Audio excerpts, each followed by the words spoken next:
Baggage full of cabbage and I think they lost my tempo. 36 Mickeys on the candy plain bento. Dabba dabba on, keep my brass knuckles warm. Get the cash from the poor, 60 seconds and I'm gone. Bad when I'm gone, bad man, polygon. Going fast on the pump, on a 20-mile marathon. Shimmy in the Jimmy, high wide, sipping Kimmy. Got a brand new mark, no page in the Mini. Lately all together, see something gonna stick. Lazy on a river, deep on the window whip. Maybe on the AG, new rim, big slick. Baby, you ain't never seen nothing like this. Nothing like this. Nothing like this. Nothing like this. Whoever ever think it gets better? Big chain, call the Røkkr. I can feel it, I can feel the pressure. Break loose with the ratchet, go through splash. Savage on 2 round patchet, then my fuel injected savage. Lately all together, see something gonna stick. Lazy on a river deep, someone on my hip. Maybe on the AG, no rim, all switch. Baby, you ain't never seen. Welcome back. Welcome back. It's hard, huh? Nothing like this. Nothing like this. Nothing like this. Like this. Nothing like this. Nothing like this. Nothing like this. Nothing like this. Maybe you ain't never seen nothing like this. Nothing like this. Nothing like this. Baggage full of savage and I think they lost my tempo. 36 Mickeys on the candy paint bento. Dabba dabba on, keep my brass knuckles warm. Put a crash on the one, get the cash from the pawn. Nothing like this. Nothing like this. Nothing like this. Nothing like this. Baby, you ain't never seen nothing like this. Nice. Come on. Bro, where did they go from, bro? They literally just force-stuck it for bomb.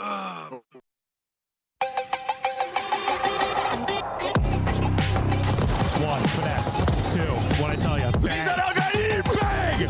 Did he do it? I did, absolutely. Give them all four.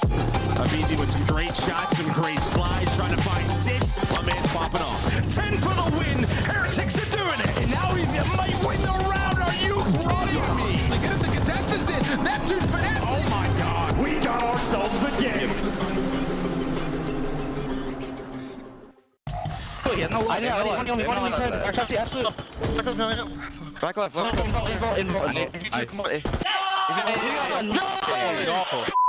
on. I don't want to or something. One shot flip now. Oh, that's it. Holy f, bro.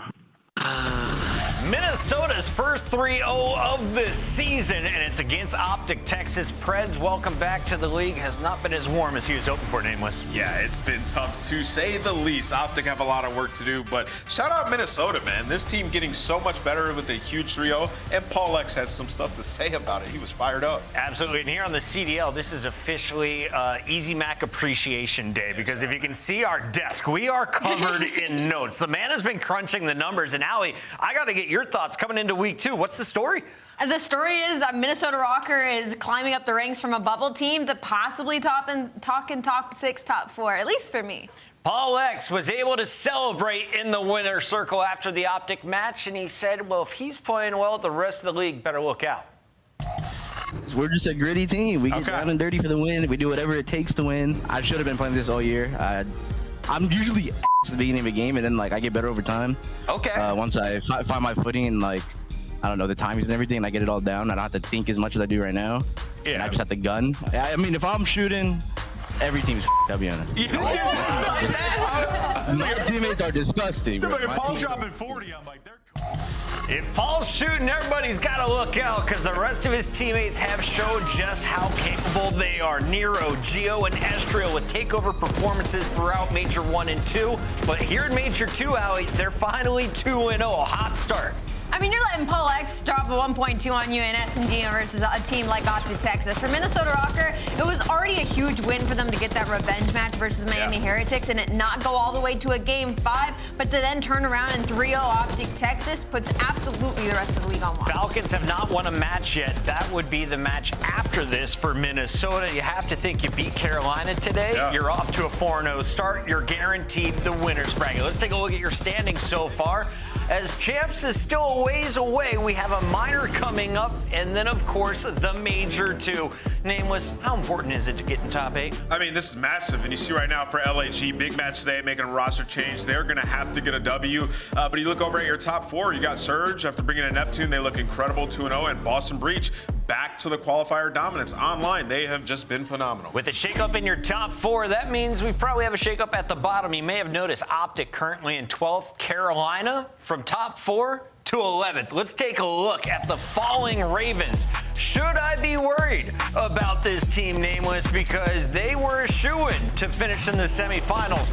Now I don't even know if they're the favorites in the matchup. Yeah, I mean, for Carolina, I feel like they've been a little up and down all year. Like, they started off hot, right? But every time it becomes a tournament atmosphere, they turn it around and they place well. Like top 2 in the minor tournament and then top 4 at the major, right? So these guys, they've lost to 2 good teams. They lost to Toronto, they lost to LA Thieves. I will say, if you're to be concerned, though, it is with their hard point. They're on an 0-6 slide in that game. 0-6? That's not good, Allie. Yeah, it's not good. I mean, they're on a 3-loss streak in S&D as well and a 3-series loss streak in general. But I think Ant made a really good point in the sense of, maybe they're the opposite of Boston. They're coming online, they're finding some struggles. But when it comes to these major tournaments, you can't count them out.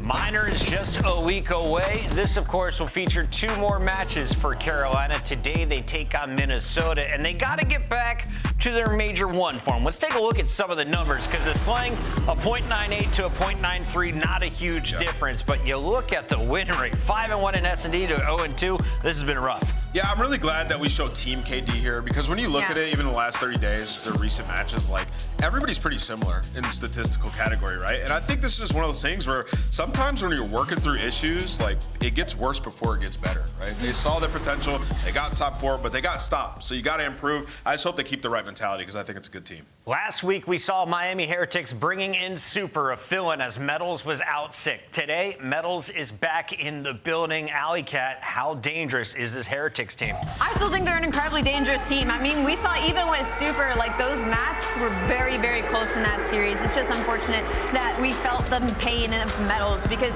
he actually hit his stride at this major, and they went on to get a top 3 placing. So for Miami Heretics, I think this league is still on watch. Nobody can count them out. I'm expecting an incredibly good showing from them today. Yeah, I love this roster, man. I think they're one of the best teams in the game. They have massive potential. The experiment's still on, though. Figure out your control. That's what we came into the stage saying. Like, they are control game mode away from being one of the best teams and making it to Sunday at multiple events. We've seen Røkkr Real. They can slay with the best from the HBs. The Search got so much better. Like, in the tense moments, the round 11s were the clutches. They were winning all of those at the majors. So for Miami, still full head of steam, still riding that momentum, but control has to be the focus. Miami still in 7th place. They are tied with Minnesota at 80 points. A win today and Minnesota loss would put them into the top 6. On the other side of the fight here for Miami, you have LAG. And this was a team that, if you looked at the rosters at the start of the season, everyone had them top 6. A lot of people like me had them top 4. Well, they have had no success despite winning 44% of their maps. This team is 4-9. What is happening with LAG, currently the 11th seed? Yeah, man, Search. You know, it's crazy because I look at this roster every single year with the New York team.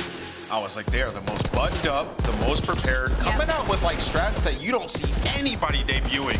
And this year, it's like the same core roster. They cannot win S&D. This team also in game 5s, 0-5, so no ice. So they had to make a change. Allie, Preston, 8K Priesta on the bench. You got the world champs from the Subliners, and Kismet and Sky still in the starting lineup. But tell me about the kid from the moon.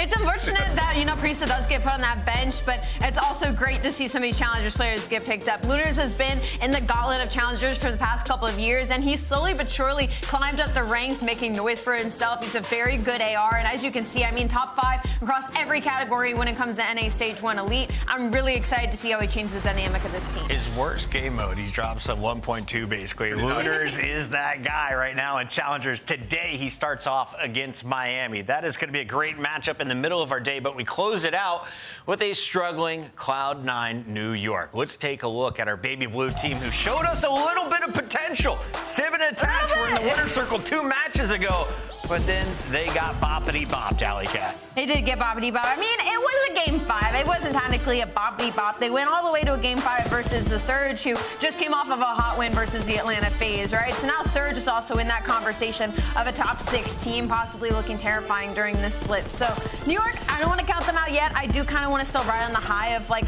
maybe they're finally finding this chemistry, because for me, it was just the ARs could not figure out that dynamic. But we got a taste of it versus the Toronto Ultra, that when they allowed their subs to fly, when they allowed themselves to take that step back, that we saw the Cloud9 that we've been waiting for. Yeah, I think, like, looking at this team, like, there's 2 different angles you can look at it, where it's like, what the hell do they even do good? Like, I feel like they've just been so inconsistent. And then the other angle is, well, at this stage, like, they've been better. They had a game 5 loss, and then they had a win versus Toronto.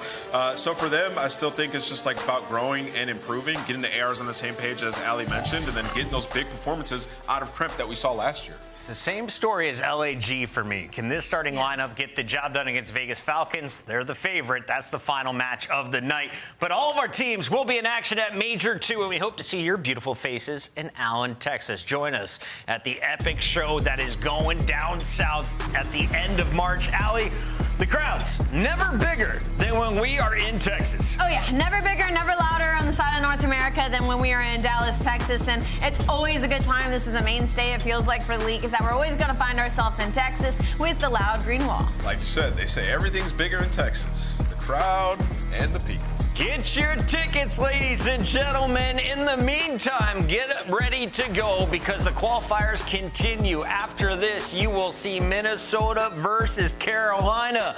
Can they keep their run rolling? Minnesota looking disgusting while Carolina is floundering. I got my money on Nero. You let me who's going to drop the most kills in this best of 5. I have a feeling he's going to be wearing purple.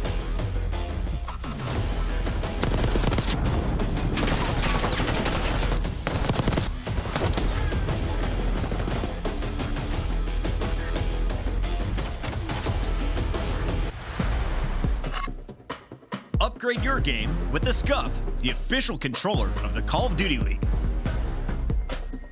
The Esports World Cup is an official partner of the Call of Duty League.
For Major 2, we're into week 2, and Carolina are currently the 11th seed. On the other side of it, Minnesota, a perfect 2-0 start to their major. Let's go ahead and talk about why the Røkkr have been causing problems. And you're smiling huge. I'll start with you. Yeah, they've improved a lot, especially in hardpoint. I mean, they're 13 and 16 on the season in that game mode. Their last 10, they're 7 and 3. Yep. And you saw the guy that just walked in and dapped up his teammates. Paul Alexis had a big step up in these last 2 matches, and like he said, it just becomes easier for everybody around him.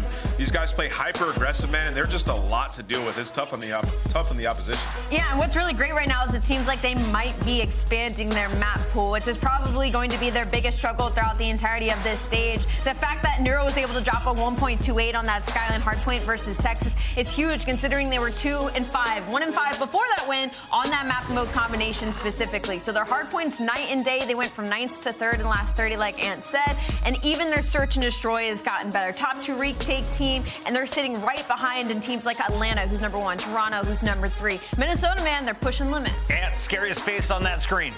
I'm going Nero every time, right? Because like I feel like you could be in a spot on the map, you see Nero, you call him out, and then he's behind your other teammate, right? Literally like 3 seconds later, right? So he's hard to deal with, man. You gotta have good comms. Nero is always moving. On the other side, it's gonna be Slasher's crew trying to track them down. Let's talk a little bit about the Carolina team and what we expect to see from a squad that was top 4 going into our first major, Allie. What was important for them is keeping their search and destroy and control afloat, and unfortunately, it has been a severe decline. Everybody's under a 50% opening duel win rate when it comes to search and destroy, so they're sitting bottom 4 in the league. Vivid still has a .74. They've just been leaning way too much on TJ, and these other teams are starting to rework their search and destroy, and they're starting to feel those growing pains. Gwyn was taking a little bit of heat from Envoy, but I feel like he's not the only issue. What is happening in Carolina? Have other teams figured them out, or are they starting to slide? Yeah, I mean, I think it's like what we talked about before. Like, they're working on things, right? Sometimes things get worse before they get better. But,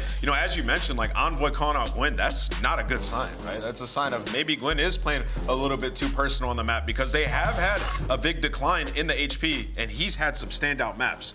Doesn't really work, go hand in hand together. Allie, it's time to put our Easy Max stats to the test. We got a best of 5 for you. Who has the stats edge across these in the best of 5 game I was hoping it was a best of 3. Coming. What do you mean you're telling me I'll it's keep a saying best of 5. It's coming.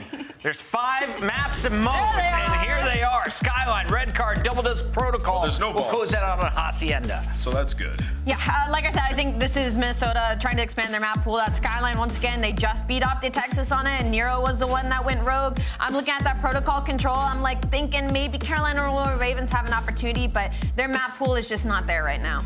Yeah, I think the tail end of this favors Minnesota heavily, like games 4 and 5. So I have Minnesota in this one. Minnesota is 6-1 in map count. I think they had another 3 wins today. Our scuff picks Minnesota. Yeah. Minnesota! This might be like the first time I picked them. What number is that next to my name? Minnesota like Biden. Y'all back Minnesota. in the 40s. Catch up, everybody. It is time to get this match started. Merc, Maven, take it away. Dude. Pocket's crushed. Dude, he's so smart and handsome and talented. But listen, I'm excited for this one. I thought with this Røkkr team, we kind of knew what they were, right? This gritty team, they're going to push you. 5 mats, they're annoying. I thought we kind of knew their peak. Maybe they could make a run to a top 4 in a tournament. But, like, now this is this team that's closing people out of 3-0, winning in 3-1. Paul X is playing better. Suddenly, maybe I don't know how. I thought we kind of saw their best in a way, but maybe not. I mean, yeah, I mean, Paul's playing better. Still don't have a top 4 to tournament though. No. I thought that was like, the potential was there. It's just feeling more realistic that they can do that, and we'll see how they go up against Royal Ravens. I know they don't have you. I was more like saying just what I thought they were capable of. Like their sort of ceiling. No, the ceiling seems to be rising a little bit. Stage 1, maybe you're just thinking like sort of a team catching people off guard. Some of these guys are getting hot, but it feels like they're starting to get more consistent instead of hot controlled, which is it's been fun to watch. No, it really has. And for Royal Ravens, you're sliding, right? Sliding, and that slope is slippery, Joe. Yeah, I think the only thing that kind of bails you out if you're a Ravens fan is that like Major 1 went pretty darn well. And there were like some big wins over Ultra and Optic. That's sort of your safe haven. The problem is that the end of Major 1 qualifiers didn't go well, right? We're starting to have some question marks. People starting to figure them out. And you didn't start off well. Well, do you worry about that attitude? I mean, Slasher's kind of had that in the past, sort of like, get us to land? Yes. Yeah, that attitude can be an excuse, and it can hurt you, right? Yeah, I mean, you have a lot of veterans on this team. Outside of Gwyn, that, yeah, you can, as soon as that sort of picks up for one person, it's like contagious. Yeah. So I don't know if that is what's happening. It very well could. I wouldn't blame them at all after their Major 1 result. 100%. Yeah, they have to start getting some wins. You do not want to start losers round 1. And while speaking of starts, a beautiful one here from Minnesota Røkkr. Yeah, I just worry anytime excuses come into play, it's just going to lead to maybe not getting better somewhere. But we'll see if that'll be the case. A big matchup for Royal Ravens for sure. But yeah, as you said, the start for Røkkr is pristine. And Paul X, I'm excited to see more. I mean, he said he's really starting to get a feel for the game. He's getting a lot more confidence. He feels like he's got his timing's down better. We had a great interview with him last week. Starts out 6-2. And yeah, I think when we talk about like how Estriel, Nero, and Gio always had these swings, these pop-off moments, like Paul X was kind of the one guy that like didn't.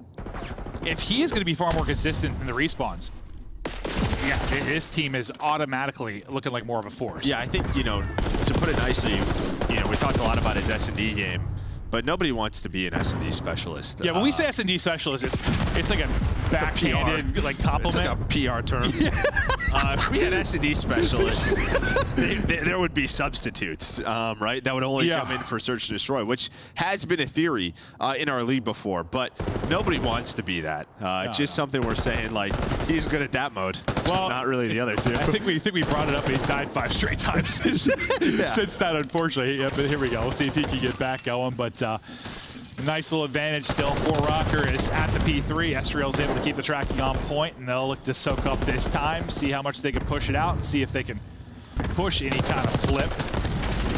Picking up any kind of push through was Geo trying to, but Geo loses that fight, so you got to turn your head to look one way, and that's a perfect pinch and collapse from Royal Ravens, and you get the spawn exactly you want for Røkkr. They're spawning out top left. Royal Ravens have them right where they want, but there's still 30 seconds to go, so still a lot of potential here for Røkkr to make a play on the spawns. Yeah, and you would love for Vivid maybe to find one there, right? You had that read. He was in a position with Piano spawn, because once you get that kill, you're down a man. There's a lot of openings, and what do? Minnesota Røkkr. They're going to flip the spawns on the other half of the side, just off that first kill, right? Just able to find the one kill on the hill as well. So do a good job there, at least negating some more of this map that, well, Carolina could have. One player should spawn out here. That's going to be Nero. So you have a 3 versus 3 now around this P4. Window didn't try to take the route, and while he's able to find 2, that was Paul in the back, but Estriel's still there. Still battling for this. This could turn out a lot better for Ravens than I thought it was going to be.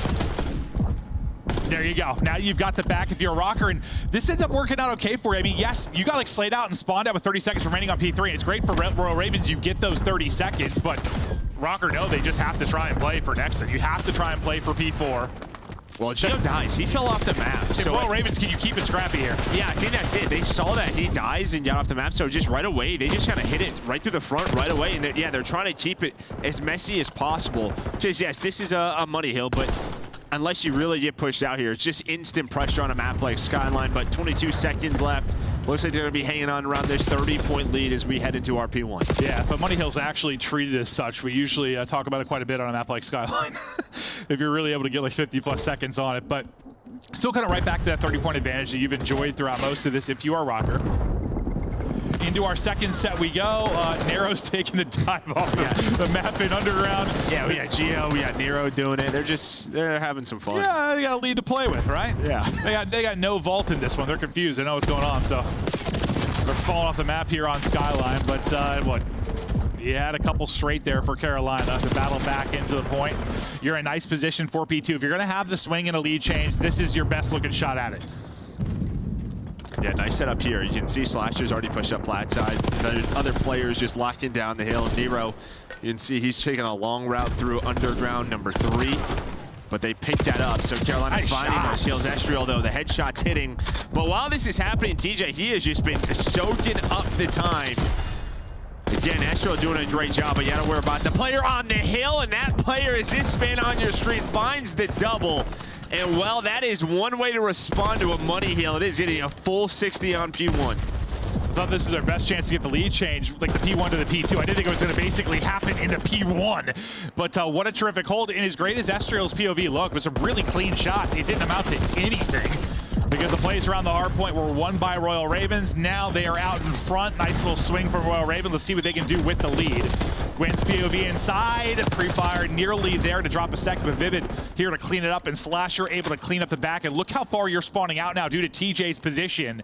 This is everything you want and more. Where Røkkr were like a step ahead throughout the most part for the first set, it's been Royal Ravens really dictating the tempo here. Yeah, and I mean, TJ finding one kill, but it's also all the info, right? All right, they're not top guys. I can check down pool. They're not pushing towards pool side, so everything has to be kitchen right now. What a run by Carolina Royal Ravens. Let's go to a listening. Don't time. He's hit old. I'm dead. In the back, no? That's fine. Stay on. Yeah, man. Okay, They're gonna be out there. Hit me on narrow. Front hall. Front hall somewhere. I got low gym. One gym. I'll see one top. Dead. There's a point outside hill. Gym Nero. One shot. On the hill. On the table, Paul. Drop and bang, bro. Let's go. Alright,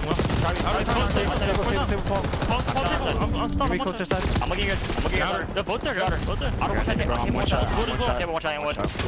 Pushing out gym. Røkkr, go mid again. Pushing out gym. Nice. Double shot outer fill. It was pawn. One time mid. You can still fire. I'm gonna play our side spawn. Let's show one shot to the right. could work this. Yeah. On the table, Paul. On the table, Paul. Item 1. Little bit. Table weak. Nice table, so. Nice table. I'm gonna try to go my jumbo, let me. RGO. RGO? Yeah, he's throwing R. Alright, one shot, one stop. R dead. One stop. Dead. Near. I see him in New York. Could be a corner somewhere. Can't Be in the corner somewhere. There's one piano, guys. Could be hop. Bottom bed, near dead. Nice. Shit. Could be trying to run me on one shot. Either help time. They could be top 2. Channel top. Nothing left, bro. I saw my bottom bed. Could be bed. They're be top on me. I'm looking here. One shot, bro. Could be left now. Nero's going left. Look like. I'm trying to look here. Hop. One hop. I spawned out. Two hop. One more hop. Hop to you. One shot. Back left. Weak. One shot in the back. One shot in the back. Spawn there, bro. I'm one shot. I see you, Charles. He just pre-fired me. That's it. No. Kitchen. Spawn kitchen. In the back heady. I'm back heady weak. Yo, one going through left. Paul. I spawned in. There's me 2 in the back on me. I'm just trying to save in the back. They're gonna shot the back, bro. They can shot the back. Nero dead. In the back. Bottom bed again, Paul. Pressure. They gotta go top or P1. I killed him. No, they cannot be top. They have to go top or P1. I'm looking for one cross. One shot top. I'm waiting for one cross. Two top. One drop. Dead. Nice. I back up. I'm getting out, bro. Go fine for stone. One. The comms are clean, and so is the gameplay. Love that listening for Royal Ravens. Now about 30 points away from the victory, and they have shut it down here on 4th. We get ready for our 3rd set of rotations, and really just the last 5 minutes of gameplay, Royal Ravens have started taking over. Yeah, I mean, when we got to listen, I got a little nervous because after the P2, P3 was dominated by Røkkr. Paul goes on 6 in a row. They had the P4 rotation, one did Minnesota, but then it instantly gets broke. You kind of heard in the listen, they were nervous that they were going to spawn there. They didn't have back spawns, but there were 2 players still bedroom for the side of Ravens. They got those spawns. And it's honestly just been a clean skyline. This second set of rotations, both teams, whoever is in control has dominated that. And well, this has led to this lead right now for Ravens. Just 9 needed for the dub. We'll see if they can get it to close it out. A double from Vivid, maybe going to help them get towards the point with just over 20 remaining here at P1. Paul X trying to make the plays. Another little double for him as he's battling around even. You've got to be perfect here if you are Røkkr. You got to go big if you are Geo, and he's stuck between 3 players, only able to pick up 1. Next hard point getting ready to pop. You need a basic immediate break here. If Røkkr can get a clean break in transition, we got ourselves a banger. Yeah, well, not gonna happen. Well, nope, not gonna happen at all. Yeah, no banger at all. Instead, it's gonna be 4 dead as soon as this hill pops. P2 in control of Ravens. They find the final 9 seconds. They take map 1. Yeah, those kills actually could not come at a better time to shut down what I was trying to set up. Yeah, they get 3 and the 4th tacked on right after. They spawn out deep towards P4, and yes, they didn't even have an attempt at it. I was hoping maybe Røkkr would get a chance to break. But Røkkr, I mean, you're thinking through the first set and the first couple and the second set, they're up 30 to 40 throughout most of the game. And Carolina Royal Ravens hit another gear. I love the listening because it just wasn't a ton of repeated comms. And if it was twice.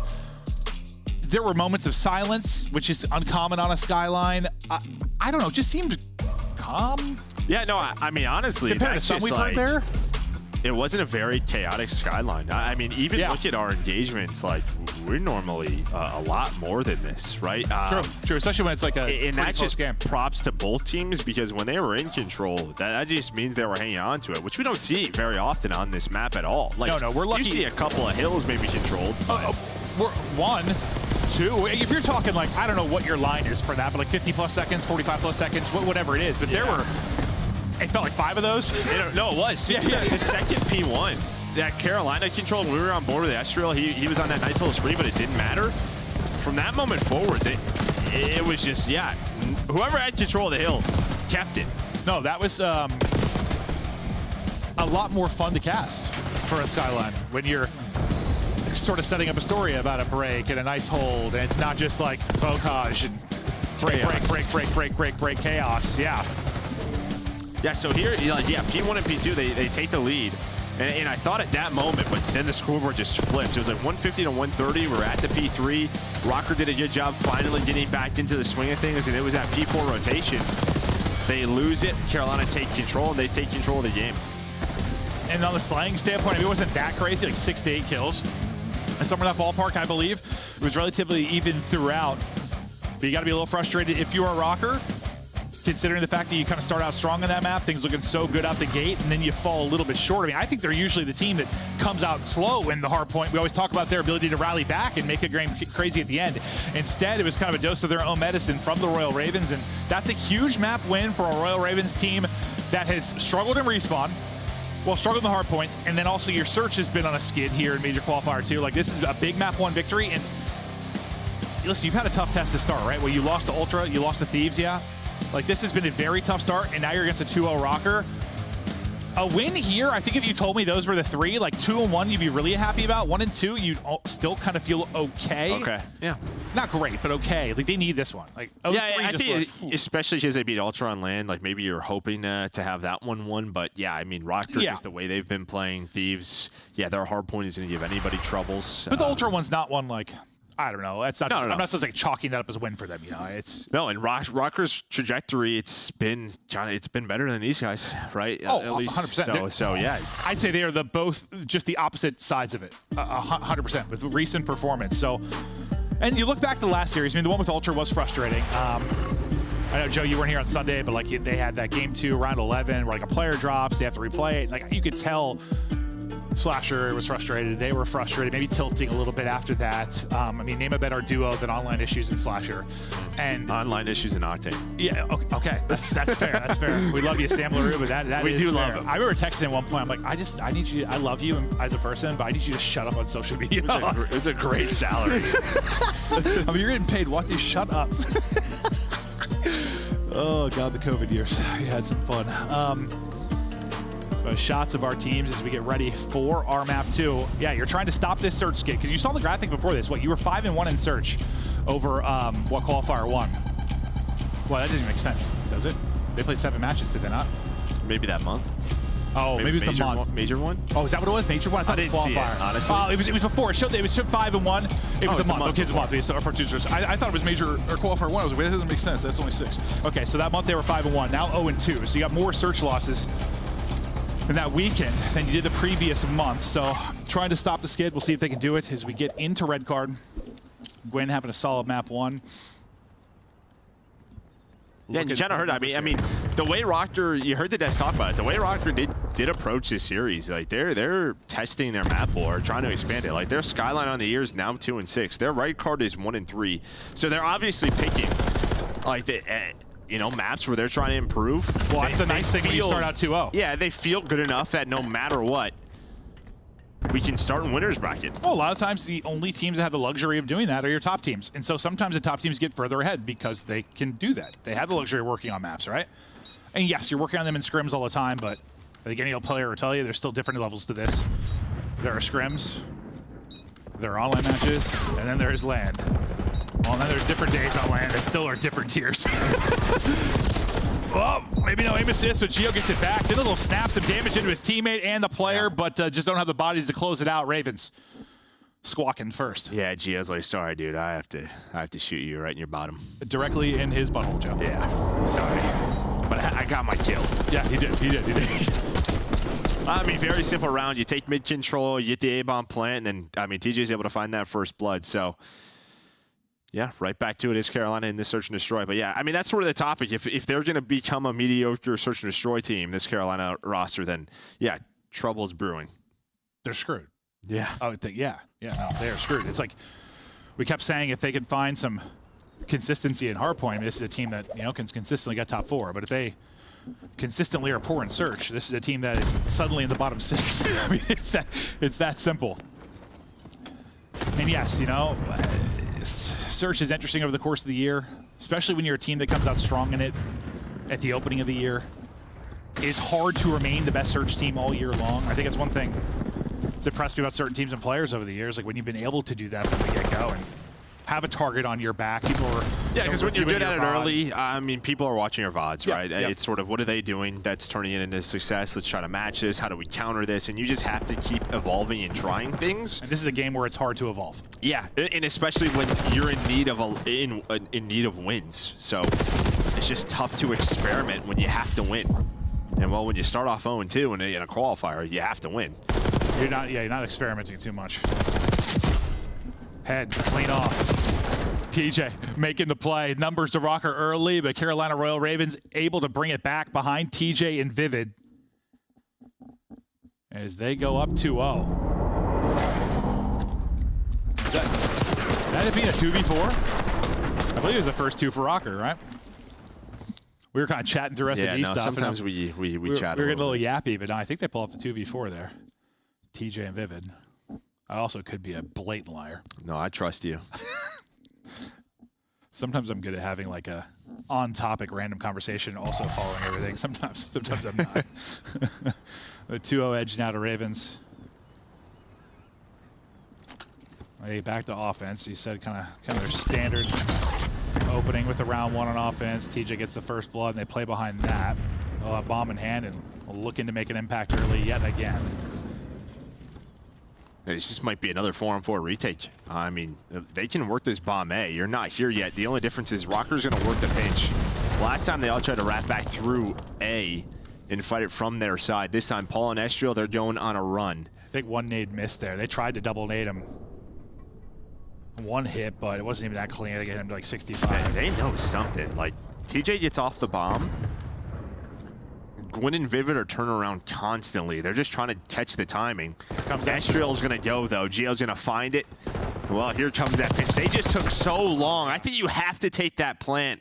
Instead, they don't, and they just kind of wait, and they just get choked out. Yeah, no, it was just stagnant. There's just nothing happened. You didn't see the arrows. It was like I don't know what they wanted. They tried to double nade Paul X or whoever it was at the opening, and then nothing really happened after that. Like, yeah, maybe around they want to be a little bit more proactive, or someone just has to have a voice that they have to listen to. Because no one got to their spots, really, because you just never got the bomb planted. No. Yeah, whether you push forward through that or back it up and wrap it, like, or just get the bomb planted, something's got to happen. Yeah. And usually, I mean, when you're a good search team, that's one thing you're obviously good at. Yes, you're great at like the little mid-round adjustments, but just executing. They knew something was up. It's just like they didn't follow somebody. Yeah. It felt like someone was saying a hop-off bomb and let's wrap B, but it was way too late. Yeah, we can't hear the comms, obviously, but no, seems something was up. I made him up. No, but I think you're probably right. Or something close to that. Nade hits on Gwyn in the back. Estriel right up the gut. He does get the trade, but the first blood technically goes over to Vivid. Estriel some nice tags into another as well. That's Gwyn that's got to reposition. He can't. So nice comms and team shot there.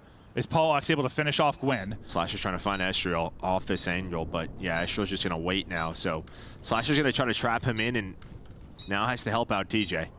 Problem is they have no info maybe on Nero. I mean, by the time TJ takes this fight, there's going to be no time remaining. If he takes a fight. At least somebody... I heard a door. I don't know if he did. I'm not sure TJ's going to have an opportunity to make a play towards the bomb. Well, now he definitely can't because he's dead. Slasher dies on the other side of it. No real opportunity to work the defuse if you are Carolina. Røkkr needed that one.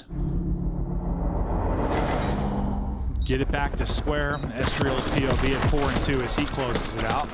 Yeah, I mean, that was a clean round in the post line. Could have been even cleaner. Estriel's just hoping Vivid doesn't find a kill. He's probably giving the comm. He's on a bomb. I think Gio died as soon as he went for that to get that trade, but he's hoping that player can stay alive. Then it's a 4v3. Bomb is down. They're able to catch Gwyn. Yeah, he knows he's got a freebie, right? Yeah, but even in the 3 versus 3, a great post-plan execution there from Røkkr. I need to get another monitor in here so I can see the constant data page. It's like when I have the first bloods all in my head from the get-go, I'm good. Sometimes I need to glance over at that, though. But yeah, 3 straight for Paul and Estriel. As Royal Ravens, remember last time the offense, kind of out towards A, ends up being real stagnant, aren't decisive really anywhere. This time kind of working, creeping their way over towards B. TJ's literally a worm. You can see the setup, though, inside of B. You've got 2 here. And if Slasher finds Nero here, this could be like sort of a transition, but Slasher just stops on the minimap, and now we're fighting inside of the bomb site. And he's going to find a pick. He should get traded out, but it may not matter because his teammates, well, they control the B bomb side. I mean, you had numbers there if you were Røkkr. That was the right call, only leaving one on A. Nero did a try to catch him, but Slasher gets 2 in the round. And TJ just never shows. I mean, he crawls the whole way there, just making sure what Paul can never see him. The second Slasher chows, TJ pops. And yeah, the fact that Slasher got one as well ends up being great. But yeah, it took a long time to develop. But TJ, I mean, I was calling him a worm. We hop off him for a second. He's right back to it. And Paul is just thinking, like, I mean, I guess you don't think the point guy is like the AR you're challenging, but he was not ready for TJ to hop up. Or no. If he was ready, he wasn't able to deal with it. Yeah, you want him to stay alive. I mean, you had 2 players nearby, hoping to find some help the way we've seen sort of B being defended, but it's only Paul in there.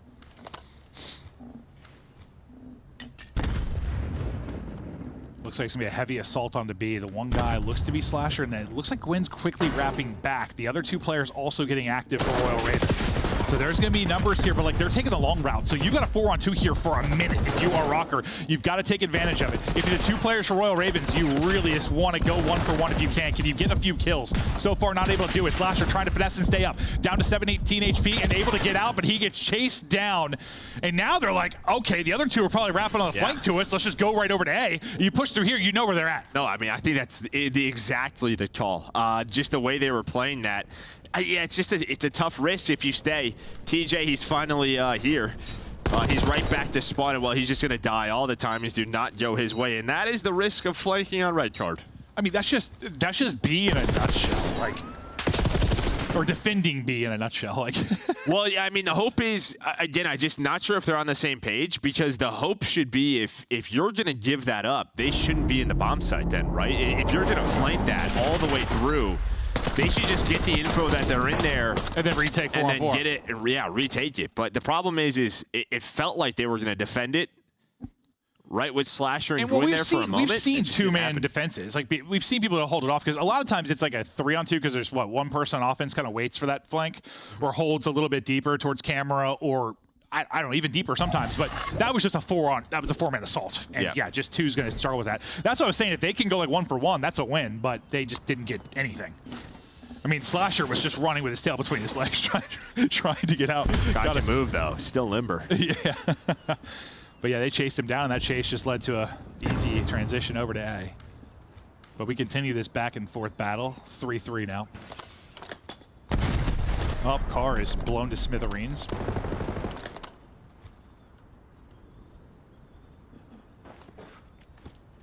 And now this, like last time, well, a little different setup from Carolina. This time they're going to get the bomb planted, at least, as they work over towards A.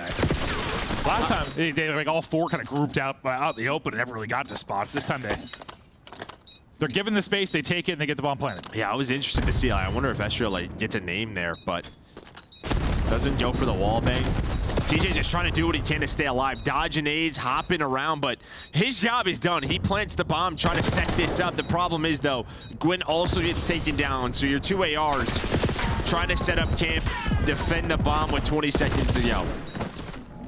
Slasher does get 1. That was the player he first chowed. Paul got back to full HP, though. Astriel gets the other kill. You use your numbers after that first pick onto TJ. First blood, round victory, Røkkr back out in front. Yeah, I mean, to me, like, TJ's always going to get isolated out there, right? You're planting that bomb, and the player up top's just locking you in. You have another player backside. It can just be difficult to live there. You're hoping he gets 1 like he did the first round. Gwen needed to win his fight. It's really just Gwen. Yeah. He has to just buy some time, hold middle of the map so that his ARs can get in a position and just check to defuse. Yeah, so like maybe they need to get 1 kill and still win the round type scenario. I mean, he wins that fight, that's fine, but he doesn't, and Røkkr get another one. Yeah, there's just still so much time where they can just hunt down the 2 AR players. Yep. Over another car out in this round will be Estriel. He's having a solid map at 7-3. You can see everybody kind of sitting tight, hoping maybe somebody tries to get aggressive on the defensive end of it. Well, I think one had to maybe track back and pick up bomb. Paul's trying to do his TJ impression right now. Sure is. A Slasher last time here gets chased down and dropped. You've got everybody here now. You take the kind of short wrap back. You don't go the whole way around. You group up inside, and, well, you take a dominant start in this. And, well, you also didn't have all 4 players from Røkkr bunched up. I mean, that basically flipped that round on its head. Yeah, and I just, honestly, I don't know if we've ever really seen a great full flank. Like, it's very rare on this map. I see, normally it's usually something quick through ticket. Full flanking just takes so long on Røkkr. Round not done yet, though. 2 versus 3. Bomb is down. And Gwyn just hanging on to it. See if Astro can clutch up before I get my thought real quick. But 1v2, just over 10 seconds to go. Bomb down. Can't win the fight. He falls. But I was gonna say, like, sometimes when they're working the deep flank, if the player on offense, like that's watching the flank, is like deep still, like towards parking or like backside lobby or something, and they get caught, like you get that kill, and then you kind of sprint and apply pressure quick. But usually they're more grouped up towards B, and then you clear a million things, and then you die. Yeah, and that player's just like camera, just hanging out. Yeah, but here's that opening 2-piece from TJ. That pretty much secures the round because they get bombed down as well, right off of Nero. He gives that comm, and then they just group up and close it out. No one able to find any separation in this search and destroy. You know, I'm sure there are rounds where like full flanks work, but no, yeah, there are. Just takes. I swear, whenever you and I are while. casting, that we have the same conversation. Like, it just never works. Yeah. It's really just my own bias. But I feel like you have to do it sometimes just to keep people honest in a way, right? Like it's like a football game. Like you got to run the ball. Like even if you don't have a good run game, like you kind of have to keep people honest, so you can set up play action. Like I don't know. I mean, I know it's not the best comparison, but like it has to be a thought, I guess. So there's at least somebody watching it.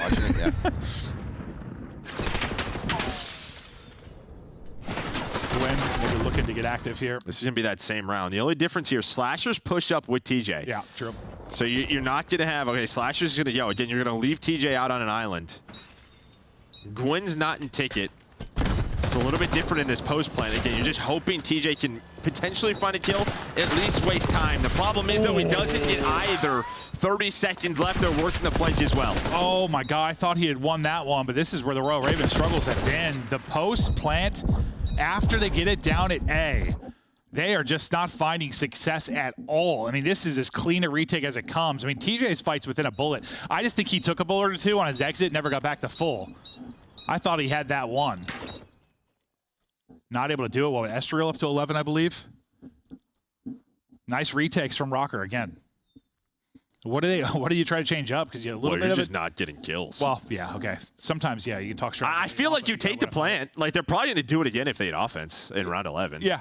I don't know. I was like, that was always my philosophy. If like we're going to get a free plant, it's really hard not to take it. Yeah. You just have to be better in your post plant. I mean, you have the advantage, yeah. Yeah, I mean, you can literally defend it from your spawn, like up top. So just sort of the other layers of it have to go smoother. We'll see if it goes to round 11, if their offense, and that ends up being the play. But quickly, towards you, this time you kind of have all 4 players again. This is similar to what, 4 or 5 rounds ago, where they took the numbers, they were able to hunt down the 2 players here. Last time it was 2 on the long flank that they were able to do. Gwyn this time, though, with a nice little wall bang, able to find 1. So already the first domino goes your way. So even though you have TJ on the long route, the fact that you get the first blood makes that route not that big of a deal. Yeah, but it gives them the info. Like, this isn't 1 yet. You've given up B. So you can just plant this if you want, if you're Røkkr. They're going to try to wait this out. But TJ, he's able to find the kill. So round 11 might be coming up. But kind of like you said, like, why not just give it up and retake it to 4v4? Do it in a 4v3 then, like, especially when you have numbers. And it will help you find every kill after that. Yep, we're going to round 11. Nice round from Royal Ravens. I mean, really, it's been, I feel like, just great defensive holds or retakes kind of out of both teams. It's been some of the question marks on offense. We haven't had all this sort of like this back and forth mid-round strategy game in a lot of these maps throughout the year, but this is one of them. It's either no, it is. Well, who's got the adjustments for the round 11? Carolina took the map 1. They're on a 2-game search skid to win this. They're up 2-0, and they're feeling good about this series, but it's also Røkkr, and we're probably going 5. Let's see if Røkkr win this and bring it back to 1-1. But yeah, I think this is what you were saying. I mean, they're going to give them the A plant. They're going to take it. And I know, like, Slasher teams, like, he's thinking the same way. Like, I I kind of would. There's going to be your info. So here's the difference. You're not going to play flank, and you might push on through. So that's going to be the one adjustment. Gwyn is going to play up with TJ, and the rest of your guys are going to be close. So this looks like the one round where they got to here, but then just didn't plant the bomb almost. Like everyone was grouped up. They just never actually got it planted. The one going to pick up the flank is going to be Slasher, and he's going to get caught. So here we go again. Vivid, though, gets one. You bring it back to 3 versus 3. Okay, you took your A plant. It's not planted for you, though. You have not been able to hold in the post planet A. But if you're able to do it once in round 11, that's all that matters. Gwyn tucked away. Gwyn finds the kill. 3v2 now. All on Estriel and Nero. No time to work with. 18 to go. Estriel clearing, looking for the fight. Some tags in, able to win that one. But somebody's got to hop it. He got Gwyn to his spot, though. He bought enough time. Gwyn is there. There's the player on the defuse. Round is won. Ravens winning offense. Woo! Sigh of relief maybe there from Carolina Royal Ravens. Up 2-0 in the driver's seat. A back and forth battle there on red card. And yeah, you had to do better in the post planet A. That time they were able to. I got worried. I mean, the second Slasher tried to get back to a position deep towards spawn, and he dropped. I'm like, oh God, here we go again. Yeah, I think that's one they'll probably go back and look after and just see. I think that's just a round he probably played with his team and just push through A, right? All 4 players and just kind of be together. You just don't want to be. You don't want to be caught sprinting in post plant, like when you're right. If you have nothing on the flank. He does at times like to be sort of an island player, and maybe he's just hoping to lurk and kind of win the round for his team. But it doesn't happen. Estriel puts up 13 for the loss. It is a backed 4th game, but Carolina winning that in that final round. Yeah, 1,600 damage too. Now he puts out a bomb. But it is Carolina. You have 2 real, bangers. It was mostly a 30, 40-point game with several lead changes. Well, like 2 lead changes, I think, over the course of the Skyline. Then, no one found a 2-round separation within that search and destroy, literally back and forth. It's 2-0, Ravens are up, and this is one of those series where I came in feeling one way, pretty confident about where these 2 teams were, and now I'm like... Not this way. Yeah, no, not the way we thought. Desk. All 4 of us in the Scuff Pick'ems went with Minnesota. That includes the community. We're all a little nervous because it's 0-2 after the round 11. Carolina Royal Ravens with the Game 2 comeback. Allie, let's take a look at the highlights. Walk me through it. Is it just TJ making the plays? Who else is showing up for Carolina today? No, Gwyn literally just won them that map there by hitting that reflank over towards that site. Joe called it out. Bomb was not planned for them. If the first time didn't work, the second time, the third time, the 4th time, the 4v4 retake finally goes the way of the Carolina Royal Ravens in the round 11. And it was a little worrisome because they kept with the same play. Yes, you're getting the free plant, but you're not really getting creative with your setup. So you're leaving Vivid and TJ pushed up on the bomb site while your ARs are backing up and getting picked off by the Minnesota Røkkr, who's just taking space on the map. So shout out to Gwyn. That was a huge route he made through stage to reflank that bomb and end up getting them this win. Yeah, that was an awesome search and destroy. Really back and forth. You saw some different strategies coming out. And shout out to Joe. I heard him the whole time during the cast. Like, if they're giving you the plan, you got to take it. Something we used to preach. And that's exactly what Carolina did. And in that final round, they just kind of played tight. And by the time you get back to that bomb and figure out where everybody is, it's just tough to also get the defuse. You saw Gwyn was just bottom stage. He's just going to be able to make a play at some point there, right? But both these teams playing some good search and destroy, and Carolina getting the train back on the tracks, man. Up 2-0, they look good right now. It looks good for Carolina, a top 4 team looking to remain there after a rough opening week. Shout out to Estriel, though, from Minnesota. 13 kills for the L. Tried.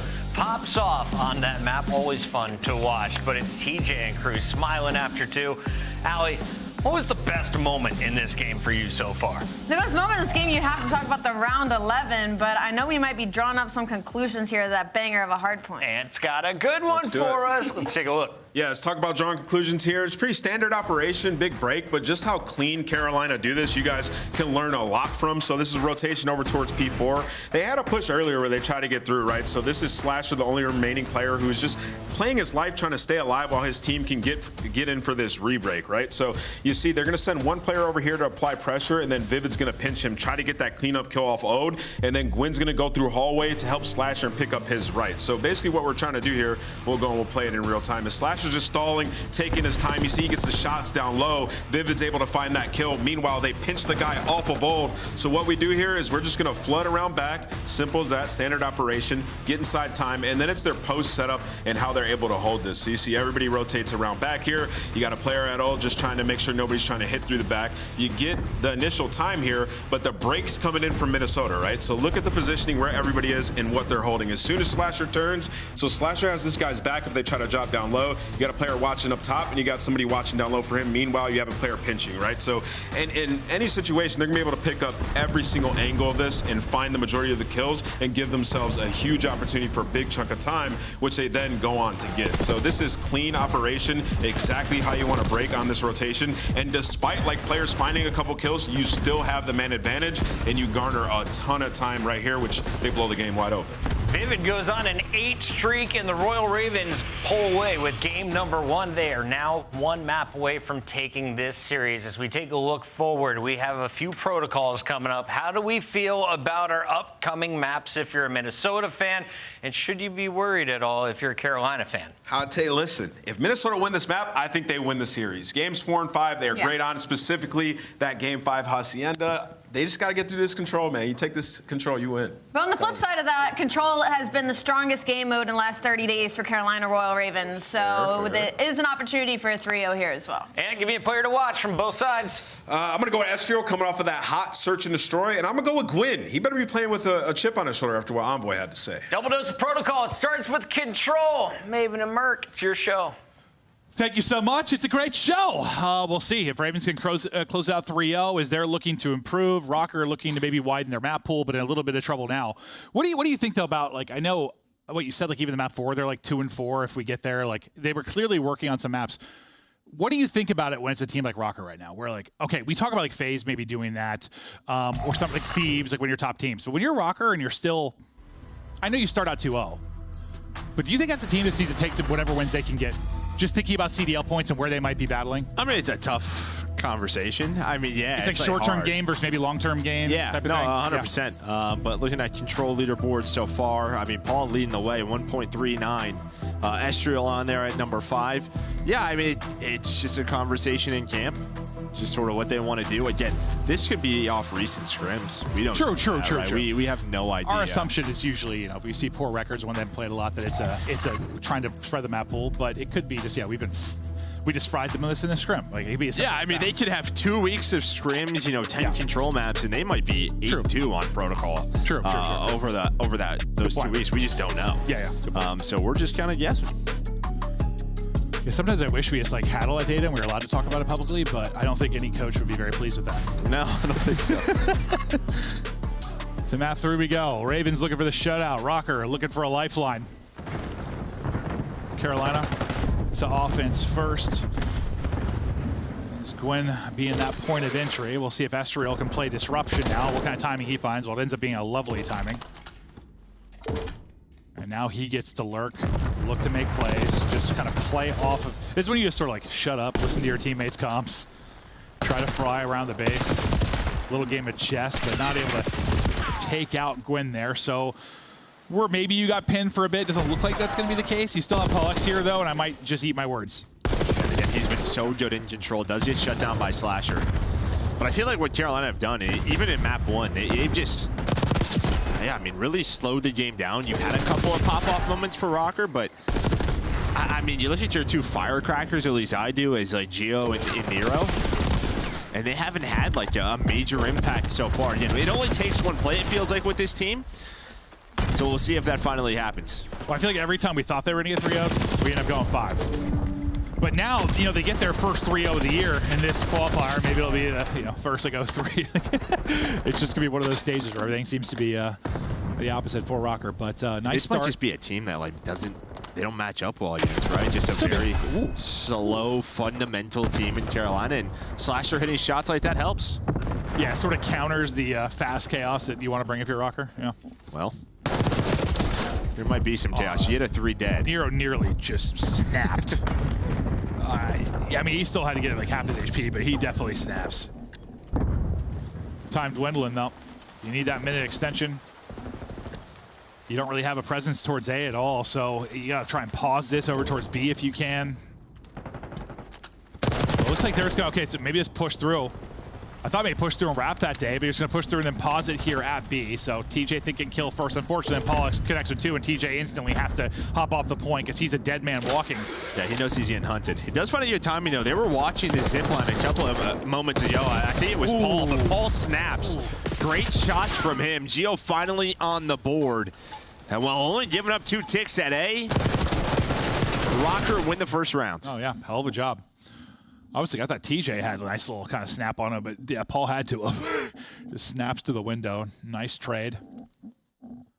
And I think it was some good decision-making from TJ kind of late in that round to really give them a chance, but it was, what, a Paul double right after he got his kill. And then even get to the window and maybe a chance to get 2 and give them another opportunity. Just needed teammates to get a few kills. That's it. These shots were clean here from Slasher. Every time you finally kind of made a play or got your team a bailout if you were TJ, there was the first time we were on board with him when his teammates went 3 dead. He found the next kill, but the problem is he just got no help afterwards. Got on to B, found a kill, tried to wrap out. It's just his entire team died. He's hoping to pause the clock for longer, but he just can't. Oh yeah, he was on there for a second or 2, right?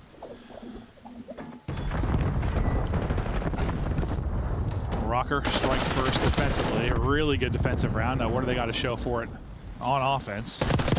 Nero, lovely. There, the tracking from the hop off from top mid on to Slasher. He's on 5 straight in this one. And just tucked away in the corner, stopping the clock, maybe getting himself a tick in the process. He's got help on top middle, so he should be good from there. It's just a fight with TJ he's got to take. He might have taken a bullet or 2 from behind as well. I think he's hoping to jump there, honestly. I don't, maybe. Yeah. But he knows sort of the timing. Like, that gunfight's coming sooner or later. Almost times it correctly. Yeah, TJ able to win that one and they deal with that. Estriel catches a fastball to the forehead, so he's got to reposition at least for now. TJ, what kind of disruption can he do? So far, so good. He's gotten 2 in the back line. He will get traded out, but the fact that he gets 2 allows his other teammates to layer that. Now Nero's coming off spawn straight into a war. Once again, looking to trade it out. Gwyn will get dropped, but there's another body here. Now it's Slasher's turn, and you feel pretty good if all of your fights for Royal Ravens are going down in the back line of Røkkr, but Slasher having an AR in hand is going to play this a little bit more cheeky than what we saw out of the aggressive subs. Well, the cheekiness is gone as a stun hits him in the face. Yeah, he might win that first one. Get shot in the back, though. So you do pause the clock. You get on to A. Someone's push up. One just trying to protect his teammates. Does just that. And then off spawn, Slasher's going to win another one on a Paul. So this might not even give them a tick. Well, it gives them 1. So they still have a tick advantage. Estro going to try to win this gunfight, but Gwyn hits the shots. And then Vivid staying down. So good stuff from Carolina to retake. Feels funny for how different these teams can be, like, conceptually.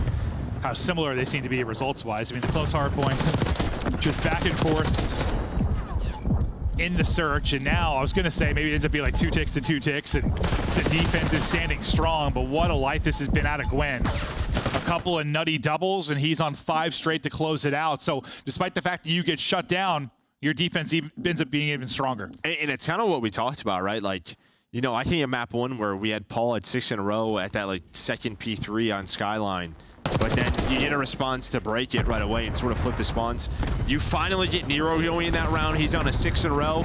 And normally we say for Røkkr, like, uh-oh, right? Now they're all going to start going off. You just haven't had that. Yeah. As soon as Nero gets taken out, neutralized, like, then they're all stuck in their spawn. Yeah. Like, you've just had a response here for Ravens. This is the new look Røkkr, Joe. Consistent and steady. Consistent. Well, that's not good. Well, no, yeah, because you need to win maps. Well, yeah. Still alive, though. And, I mean, Gio's their guy that's probably, I know you said he's like your firecracker, but, like, he's probably been, yeah, well, I guess within a map he could be streaky, but, like, statistically probably been their most consistent slayer. He's only got 5 through 2 rounds. So that is, I mean, you're averaging 2.5 rounds. That is tough out of what I think is, like, your most consistent slayer. He's the guy sitting around like a 1-1 overall. And they'll need him to step it up, especially, I mean, a map like this where... Yeah, I mean, we always talk about matchups, even, you know, between the top teams. These two haven't matched up on the year, so there's no, like, data to go off of. So this could just be a tough matchup for this Røkkr squad, just a little bit different, but Nero does end up getting a double, getting them off of B. TJ just staying alive, though. Him and Gwyn have done an excellent job in these positions, but once you're done with B, you don't get that extra point or extra tick. You just transition right over to A, and Slasher's winning some big gunfights like that and plays his life. I thought maybe to allow his teammate to get there, and he does just that. That's Gwyn with a double. Yeah, buys a little time, sets up Gwyn. Gwyn has been a multi-kill demon. He was on, what, 7 or 8 straight before he dropped. Him and TJ now both getting to work. Gwyn nearly double positive, trying to get it done around the objective now. It's like, and so, you know, he might get called out at times. Maybe he is killing hard a bit, playing a little selfish, but like, it's like if you get the kills at important times though around the objective, like it's fine. like in this sequence here, like yeah, I mean, TJ or Slasher stays alive as long as he can, but then when you go into this spot and you take advantage of it and you go on another 5 straight, do whatever you want. Do whatever you want. Well, and I mean, he just be ignorant to the fact he's very young, right? Woo! Doing the lead, but yeah, when he's popping off like that, you kind of just tell the kid to do whatever you want, because you're winning us the round right now. Just need 2 more ticks here at B. I don't know if the ticks are going to matter, though. It's just due to Gwyn's stretch and, well, really a full team effort. You are up 13 lives. Røkkr getting punched in the mouth and talked about needing to get to a 4 and a 5 and really have a shot in the series. I don't know if they're going to get there because you're now a round away from a 3-0 if you are Røkkr. And if I looked at the matches today, I mean, this is the one that I would have thought not be going to be a 3-0. And if it was, my money would have been on Røkkr. And I could not have been more wrong. No, this is a great bounce back so far from Ravens. They're looking great. They're looking great. I mean, this is going to be a real interesting qualifier because we start seeing teams steadily improve. You think about Surge, you know, you imagine, you know, Optic's going to start to improve being in the last spot. That's not going to stay being a thing for too long, I wouldn't think or wouldn't hope. If Ravens ends up being better than we expected, Røkkr's been improving. I mean, I don't know. This is gonna be a wild one. We got you know, Miami. They're coming off top 4. Like, I mean, we got Lunars coming in for Genomates. They're hoping to turn that around. Yeah, I mean, let's say that's a positive thing. It's like you kind of feel like anyone could do anything outside of Falcons. I mean, that's true. Ravens to shut it down now on defense. They had such a good one to start off. Only allowed 1 tick. Looking to do it again. And while you try to go off B right off the get-go, but Gwyn's going to shut that down again. Vivid's on 4 in a row. Gwyn's up to 23 kills. Trying to lose all map pressure after that. Gio just trying to get comfortable. He's just not been able to get going. And I mean, to be fair, the Ravens are shooting real straight right now. And this is, it's just uncommon for Gio, what we've seen on the year. He's not the guy that usually has these maps, but he well, I mean, honestly, this is a rare series for like Røkkr. They are normally rarely through the out.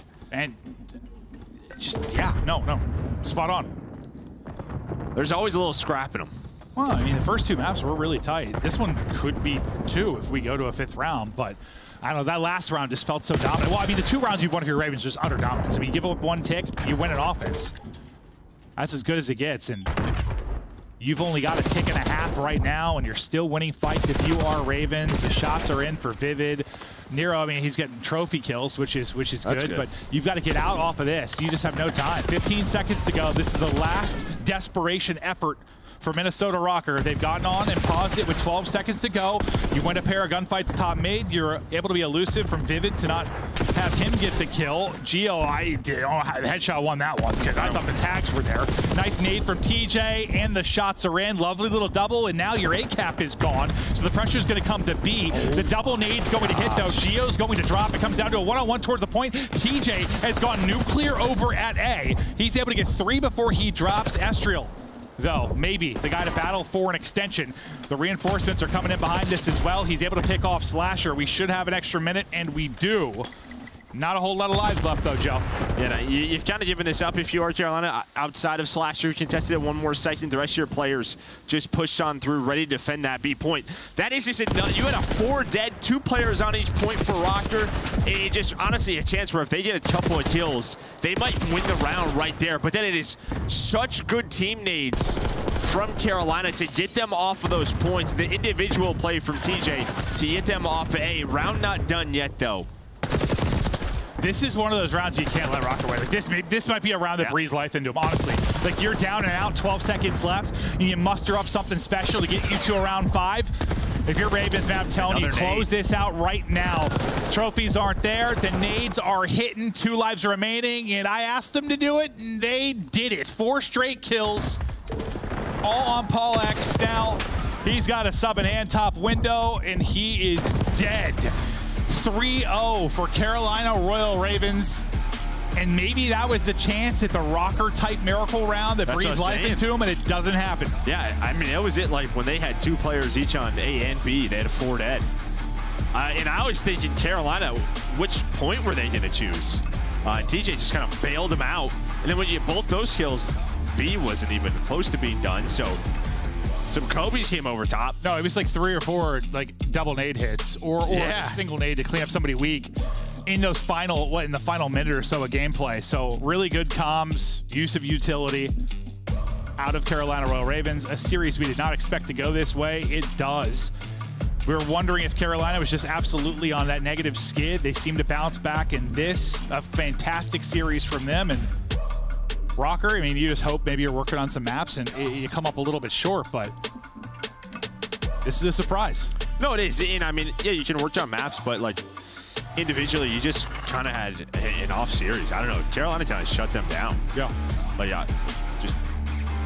And you're thinking that your gut's telling you this might just be a matchup thing. I kind of. Yeah. I mean, this is a team that likes to play scrappy. They like to play messy.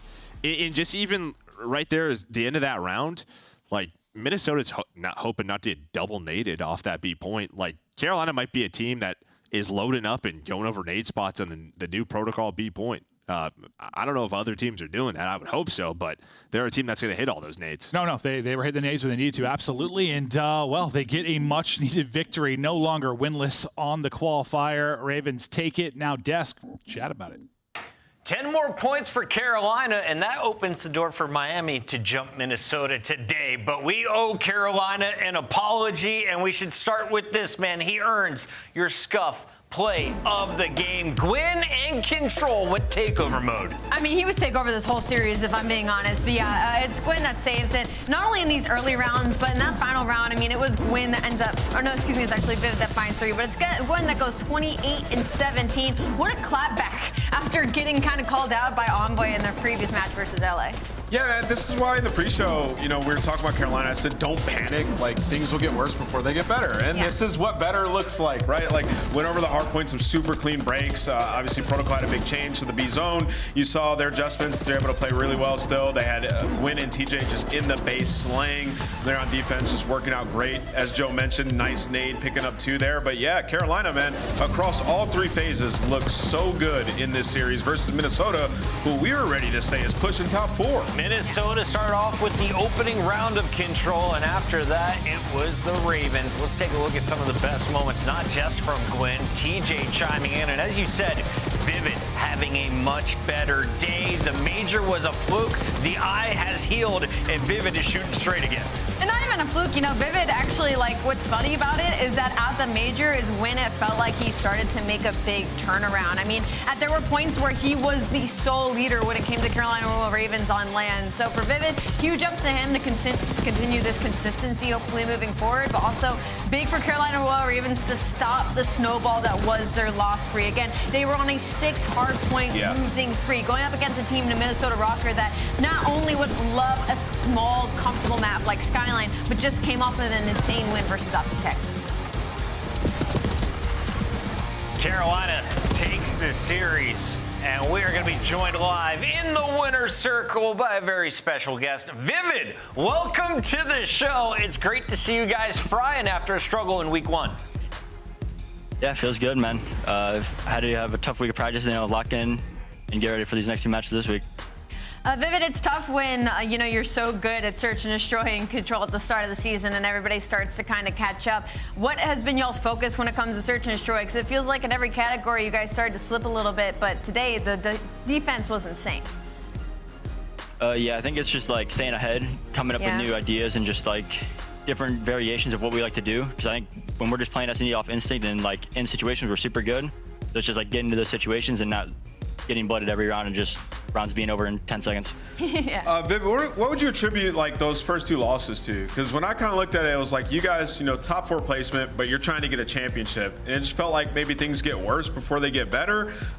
What do you attribute it to? What happened in those 2 matches? I mean, we were all sick for a bit, so our scrims were kind of going bad. We were all sick trying to play, so like that definitely didn't help. And then I think the game is changed a little bit, and we were kind of late to adapt to it, and we had to like realize that we had to adapt instead of like trying to force stuff. Okay. Vivid, who is the most entertaining player on the team? Who's got the best comms? Comms, Austin. Entertaining in a funny way, Teach. I got a follow-up too. I want to hear from you and your camp. After Envoy calls out Gwyn, does that affect him at all, or you guys as a team? Like, how did you react to that clip and what he said? I honestly didn't even I saw it, but I didn't care about it at all. And I mean, I think Gwyn played pretty good today, so. Hell yeah.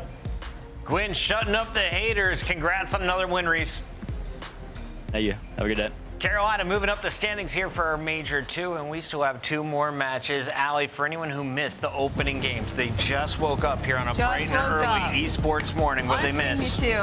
You missed it. Carolina, absolute masterclass. They've gotten better and they stopped the snowball, and hopefully the Ravens keep flying. Minnesota just aren't a 3 o'clock team. It's because I picked them, They're bro. late night demons. Minnesota for the first time. Minnesota need to wake up earlier, bro. Wake up earlier, Gentlemates, featuring Lunars for the first time, taking on Miami Heretics. Can the Heretics jump Minnesota in our power rankings? Time to find out.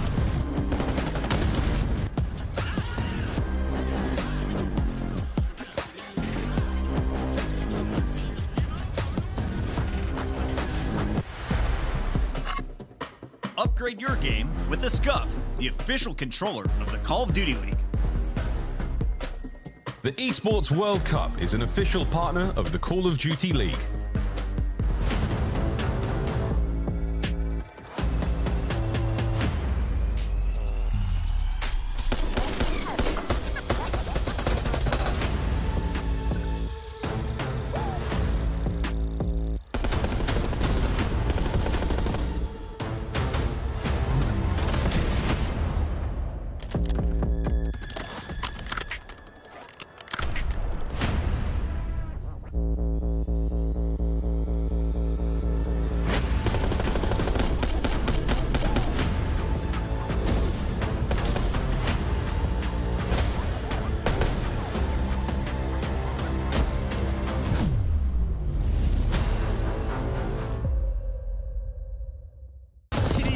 Again, absolutely. Give them all 4. Contestants in. Neptune finesse. Oh my God. Back up the stairs. Oh, no way. Yeah, I mean, Dashy has no idea where this guy went. Hello? And now he's might win the round. Are you kidding me? Seconds to extend this lead. Maybe one more chance at this. It will be Neptune, but Stun and the nade going to be on point for Abizi. That's going to be another 3 in a row. Make it 4. Abizi with some great shots, some great slides, trying to find 6. Finds all 4, does Abizi. 6 in a row. My man's popping off. Able to make sure 04 stays alive. Cramp working on the extra minute. Doesn't fully get it. The contestants in. Neptune finesse. Oh my God. It's 2 Neptune. Oh! What are we talking about?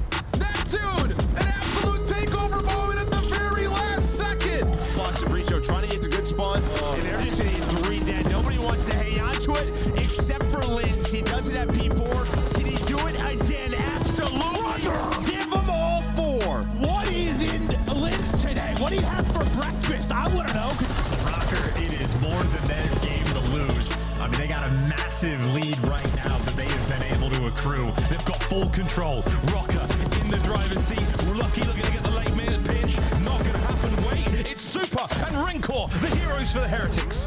Surely there is no way, Miles. This is not going to happen. Not a comeback this large. Not in this kind of moment. Hold on. Still Røkkr with them kills. 10 for the win. Heretics are doing it. How's this for grit? They're going to get it done. The last set, Geo for 2. The slide's rolling through. It's the contested. Geo gives you everything, but the new man on the block, Super, hits you with the nade, gets the dub.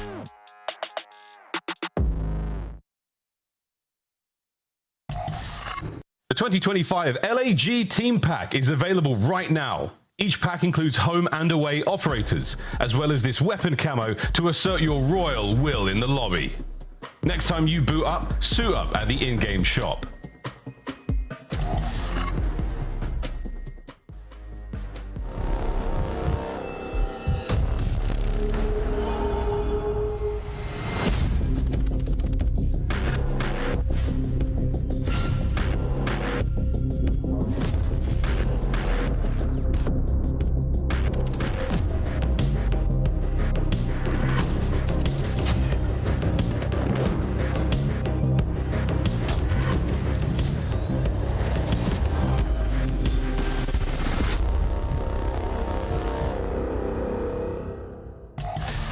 Heretics knocked out the team that just 3-0'd Minnesota, but recently they had to play with a fill-in. Today, Metals is back, and he's taking on a new face for LAG. Let's start, though, with the Heretics. What changed for our Spanish team? Because I felt like all last year they were on the cusp of finishing top 8. Yeah. Now they're a guarantee for top 8, I feel like. And the question is, are they playing for top 6 or top 4? I think they're playing for top 4. They're trying to win championships, Chris, to be honest. I mean, you're talking about a team at this last major. You could see the energy in the video right now. Like, Røkkr, huge addition to this roster. Like, his slaying ability, he can go with the best of them. Real last year, Ali, he was like one of our favorite pickups when he got added to the roster. And then they figured out their search and destroy.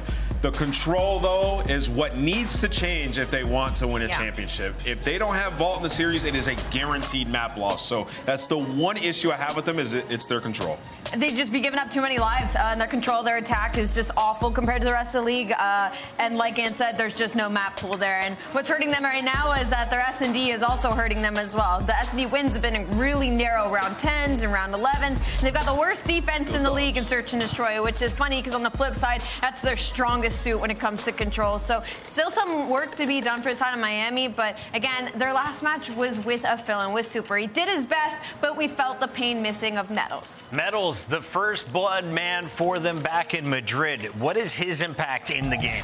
Yeah, I mean, like, the guy can do it all. He plays aggressive, right? We've seen him have some huge moments, like you said, in the search and destroys. And to Ali's point about the map pool, I think they need to start playing Vault, right? Everybody's playing Vault now. If they can get in a lot of series. They've been 0-3 on the season. It's just an aggressive map where I feel like they can find a lot of success. On the other side of this matchup, there's a team that has a 44% win rate, but they are in 11th. LAG has been riding the match struggle bus, unable to finish game 5s despite some early wins in their series. It's rough. They're 0-5 in game 5s on the season, 0-2 in the last 30 alone. I mean, their last 2 matches versus Boston and Optic went all the way to a game 5. So that's what you're hoping to bring in Lunars for, right? But that's the struggle because S&D isn't really his strong suit either. But the hard point on the right, on the good side of things, is unreal for LAG. 3-0 map number 1s. They went from number 7 to number 1. They're 5-0 in this split.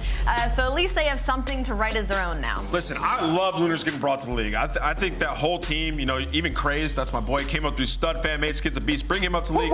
Anyways, next point, Lunars deserves to be in the league. It is a weird change, though, because search is their issue. And I talked to some of the players that were on that team. It's like, Lunars is an amazing respawn player, not the greatest search player, and this team is dead last in first bloods. He's an AR player. He's not going to be the guy going out there finding the first blood. So until they figure out their S&D, I don't think much changes. They just might dominate more in hardpoint, which they've won 6 straight. So you asked Craze, what is Lunar's weakness? And he said it would be search. It would be search. Yeah. Can we look at these numbers, though, from the pre-show? These broke my brain because he's top 5 in every category. These are the best of challengers, and he has the highest KD. Let's put it into perspective, though, right? It is challengers, and they were the best team. We just saw Neptune come in and fry, so he has amazing people around him, and he's a phenomenal player.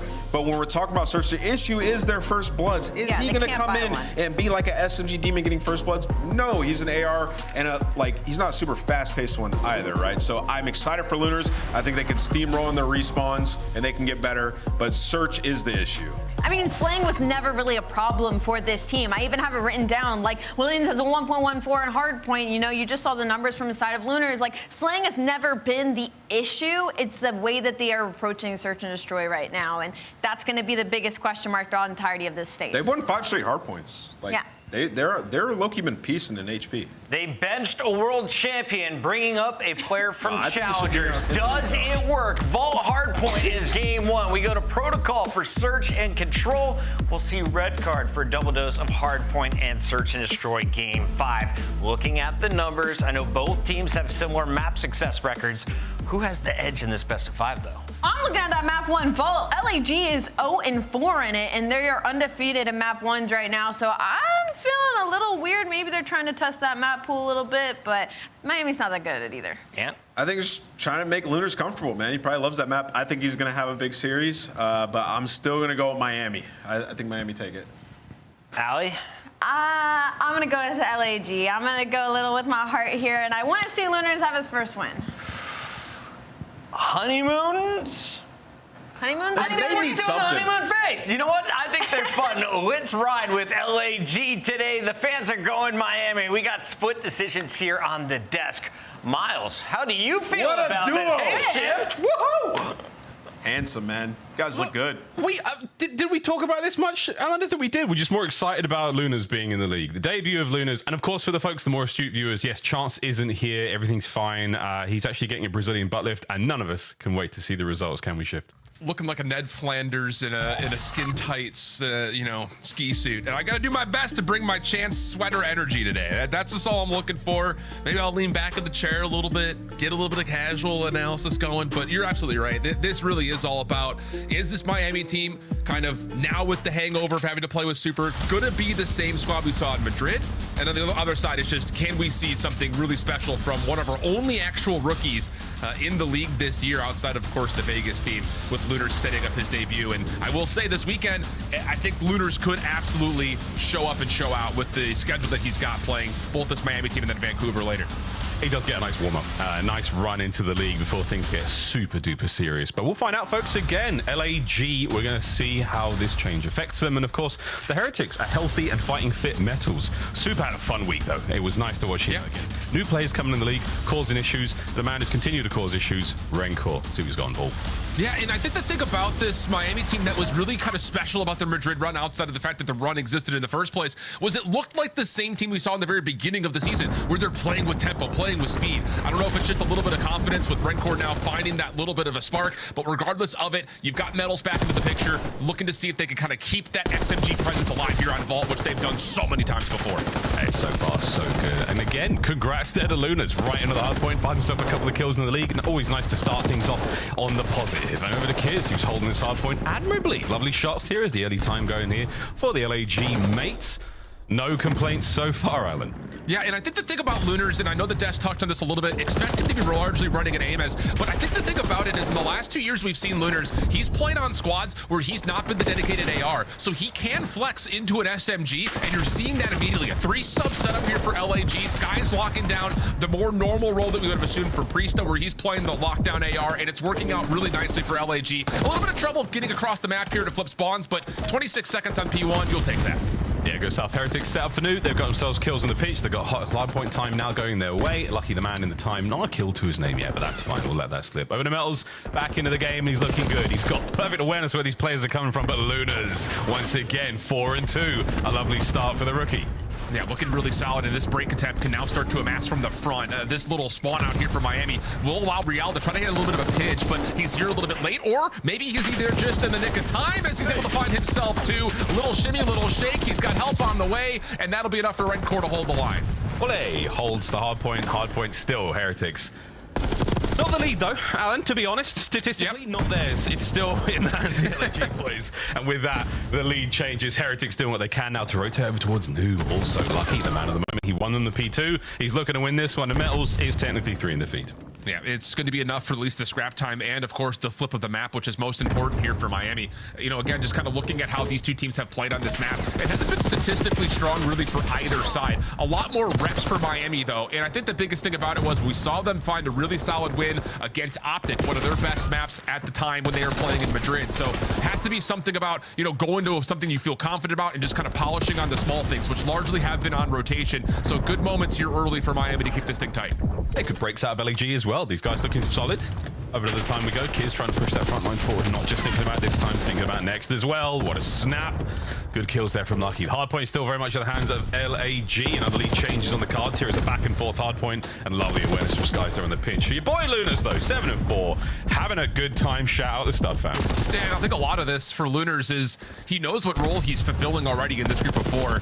You know, again, swapping off the first 2 hard points from the SMG, now running the second AR. He's just cutting off all these rotations from Miami. It gives so much freedom for Skies just to step up into the hard point and allow an opportunity for him to actually establish some actual rotational concern for Miami. So really good stuff so far from LAG in terms of getting Lunars in the mix and finding him a role. But Miami, once again, very strong on rotation, set up for P4. Now it just comes down to can they hold. Yes, another 3 in a row now on the rotate. But it could be another break right now from LAG, mates. Here we go. Metals, you're up next. Good shots into the first man, not anything into the second. That's going to be the break in the point there. LAG mates are in. Lucky wins the rotation, loses the next set of gunfights. LAG are in. Yeah, this is absolutely brilliant from LAG. I mean, it's been break after break so far in our Two Money Hills, but they've done it to near perfection both times that we've seen it, and they've done it on their first attempt as well, which is, I think, somewhat miraculous considering the strength that B2 and P4 naturally have. Trying to find the re-break, though, is Miami. They are going to have an opportunity to block spawns with Røkkr playing around the back, but he's the last one standing. That's a tough one. Again, it's Lucky, the first man in with an aim's not ideal situation to be there for the Heretics. It's a little mixy, and the boys are looking good, though. Here we go. LAG. Opportunity now in the first set to close it out strong, and they've done that admirably. Looking towards P1 again. The second set of hard points now upon us. Everyone looking fantastic. Shift again. Honeymoon phase, a very real thing. That may be all dead, and it's good spawns for New, but it's hard to get past this, man. LAG looking strong off the rip. No, and I think the thing is, again, they haven't actually really won a rotation yet. They haven't had a hold. It's been all on breaks, which, again, coming into this is one of the worst breaking teams on this map so far. And again, their playtime on the map has not necessarily been large. It's been one of their weakest maps overall, but it's just how quickly they're getting an idea of here's our setup, here's how we try to break these spawns, and simultaneously they're breaking spawns with also breaking hills. So yeah, it's only about a 25 or so point game. It feels tight, but LAG really throwing around some weight in the wink right now. Yeah, one solid hold is going to see that lead get much larger for the LAG boys. That could be the difference maker. So far, though, Heretics late breakdown. Going back to what we saw in the first set, the first go around, Heretics looking towards that P2 control as well in the next 10 seconds as the back and forth in the kill feed goes. Again, P2 looking good for the Heretics. They've got a solid amount of time here, but not enough to get the lead. Scrap is not keeping them healthy enough in this fight.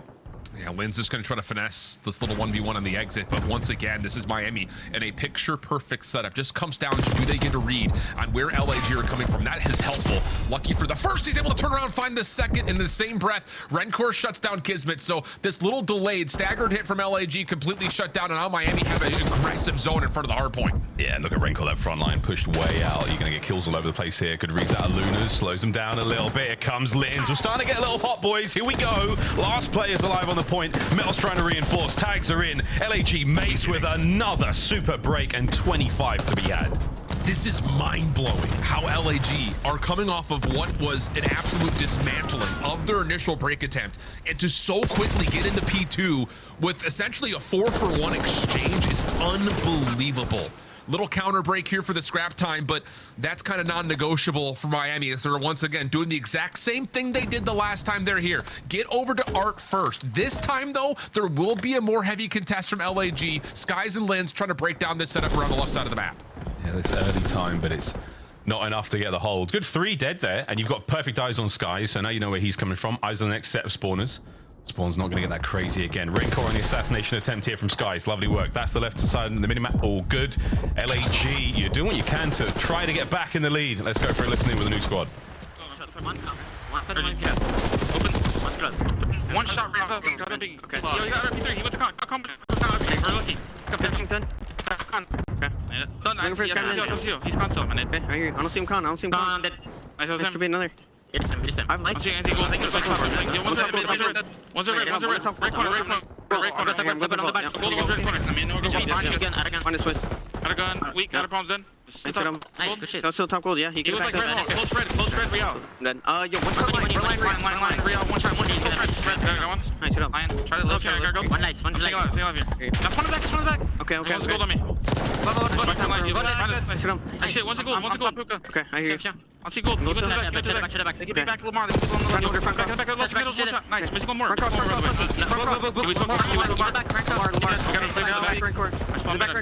One shot on the back. Right court. He's back gold. He's shot on the back. He's like close right court. Nice, good shit. Nice, every elbow. Elbow in the back. Middle, one shot back. Show me middle's weak. Side in the back. On time. Weak. Side out. Okay. Side in jail. Side in. Under mid.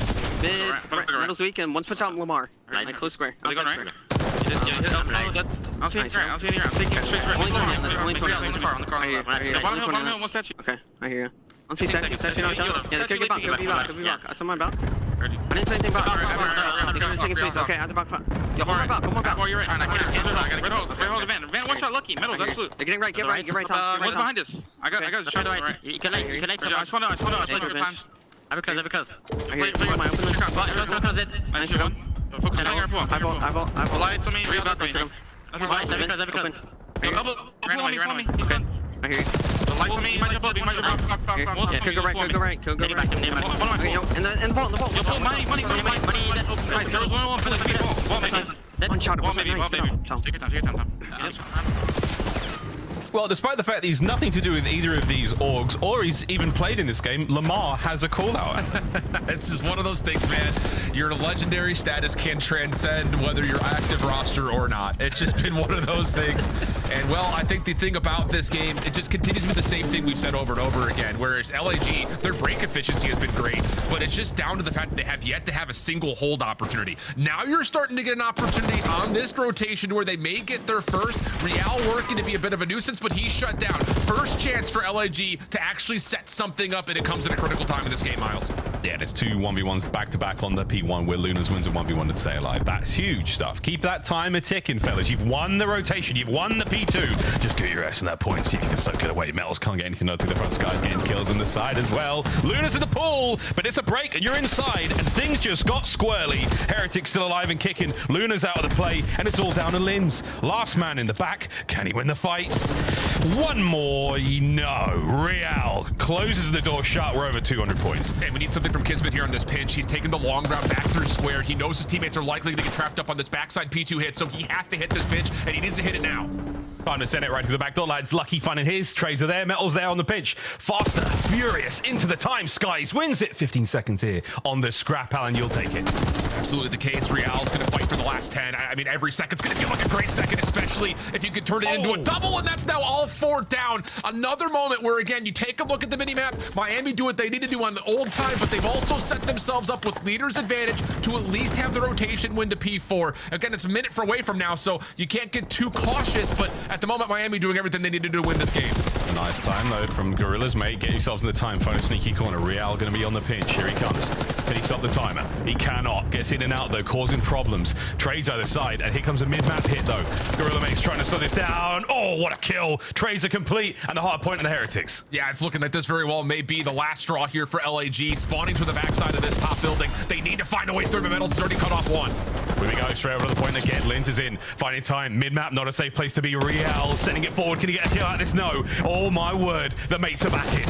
If there was ever a time for LAG to win a rotation, Miles, how about right here? How about right now? They're starting to send Skies on rotation to get there early, but the problem is there's still a lot of time here on the old border point, and that's not good news. It's going to get Miami to 247. Skies has to win a 1v1 into the new hard point to extend this map.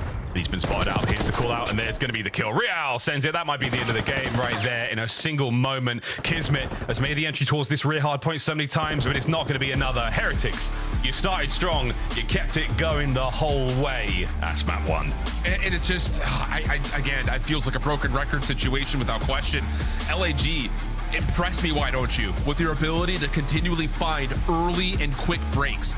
But how many times have we ever said, you're going to win hardpoint by continually breaking? It just doesn't happen. It's just not one of those things that you look at and say, if you find yourself continually breaking, you're going to win a map. You have to put together some sort of a rotational win, and it just never really came through. The most successful hardpoint we saw for LAG was on that most recent P1, where they just had a really bad time breaking through P4. It was really, really clean in terms of how Miami put together that hold late, as it got a little bit nasty with Kismet around the backside of the hardpoint. So yeah, you kind of have to default for playing for rotation to P1. 1, but outside of that moment, there really wasn't another single instance where you saw LAG making the right moves on the macro side of the map to get themselves in position. That last P2 may be an opportunity, but it just got a little bit too messy with their setups, and I think we might see it in the replays here. Lunars just gets a little bit caught inside of the pool. He's supposed to be the one watching the front doors, and he gets kind of a little bit lost in terms of helping the setup, and that's eventually what allows Miami to take this win.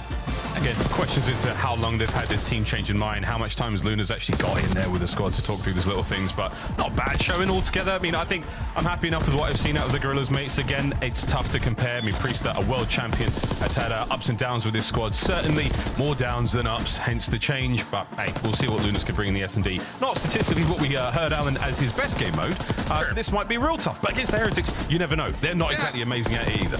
It's one of those things, like, I don't know, when I look at like how Lunars has played in the last 2 years of Challengers, maybe his like statistical worst mode, but like it's not like he's miserable at it. He's an incredible search player, and I think a lot of the things that I remember kind of looking at that Amit Brooklyn team from this year, as well as kind of looking back to the teams that he had played on, the Anarchy team he played on last year with Cruz and those guys, is that he can add the other SMG to the mix and bring a little bit of tempo, which just kind of based on watching LAG in this map compared to when they play with Priesta, it looks like that's the idea that they want to try to go with, is bring in somebody who can maybe step on the gas just a little bit more. And I mean, technically speaking, they were successful in that, right? I mean, they were able to put together very quick, very concise breaks. The problem was rotational focus was just not fully there. So it's just one of those situations that, again, like you mentioned, it'll come with time. It'll come with a little bit of learning.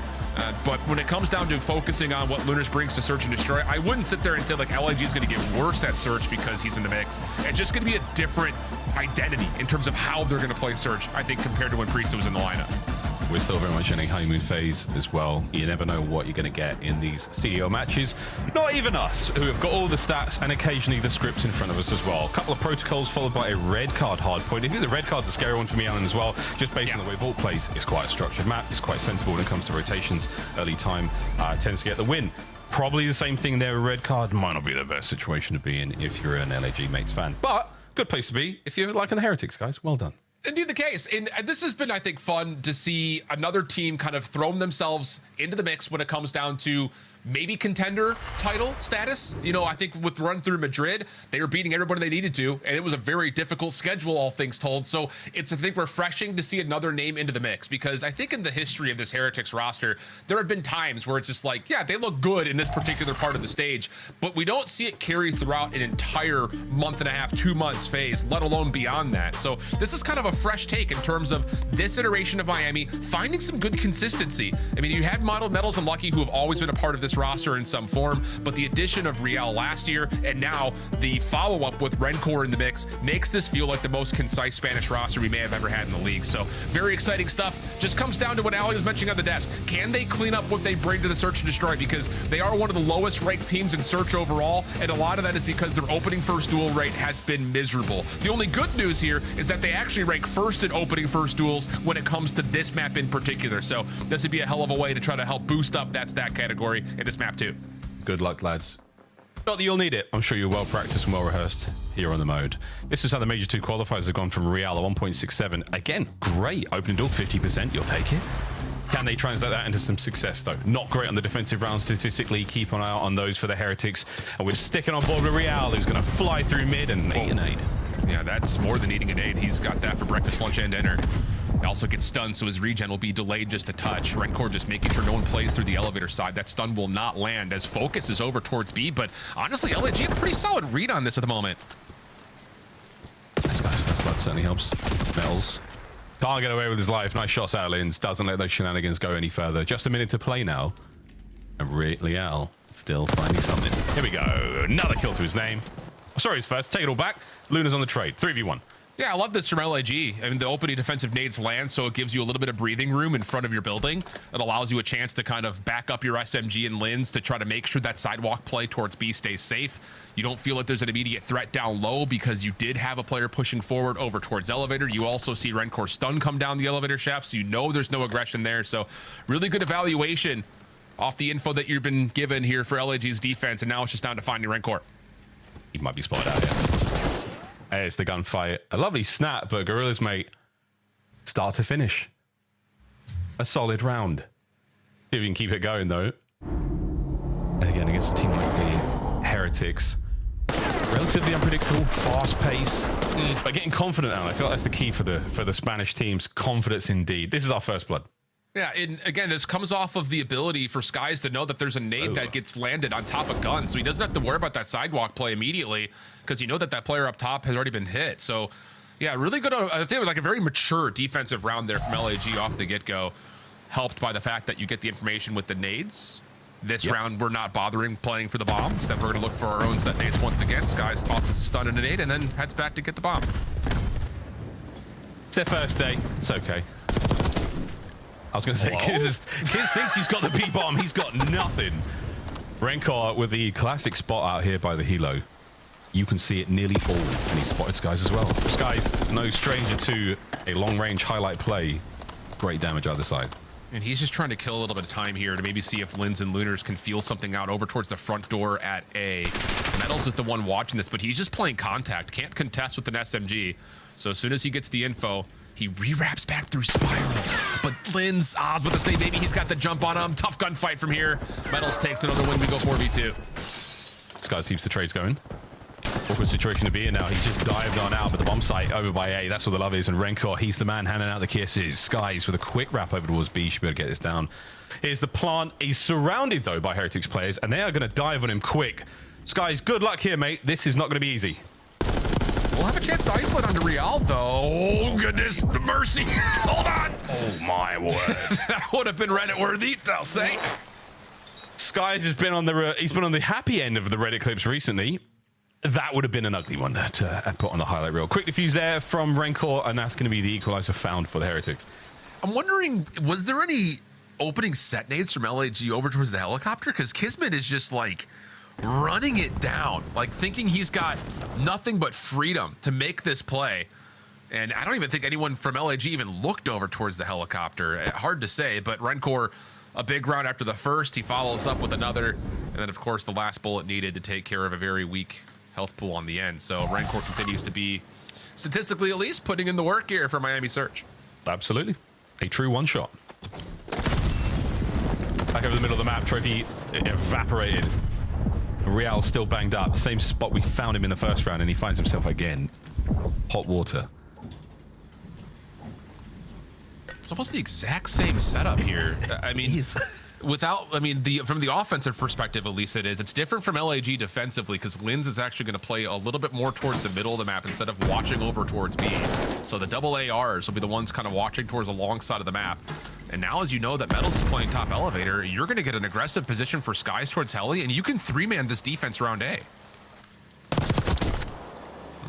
Freebie in the back. Luna's down and out. First man to drop here for LAG mates, and now straight over towards the A-bomb site we go. Full of Heretics as we speak.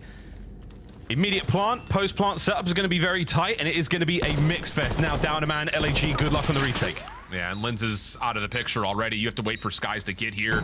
You've got Kismet taking a long route through front door. This is going to be the old-fashioned just breach and entry style here for LAG. They just need to win the opening gunfights and this exchange as they break through big door. Can they avoid a trade? Do they have anything to throw lethal or tactical? I don't think so.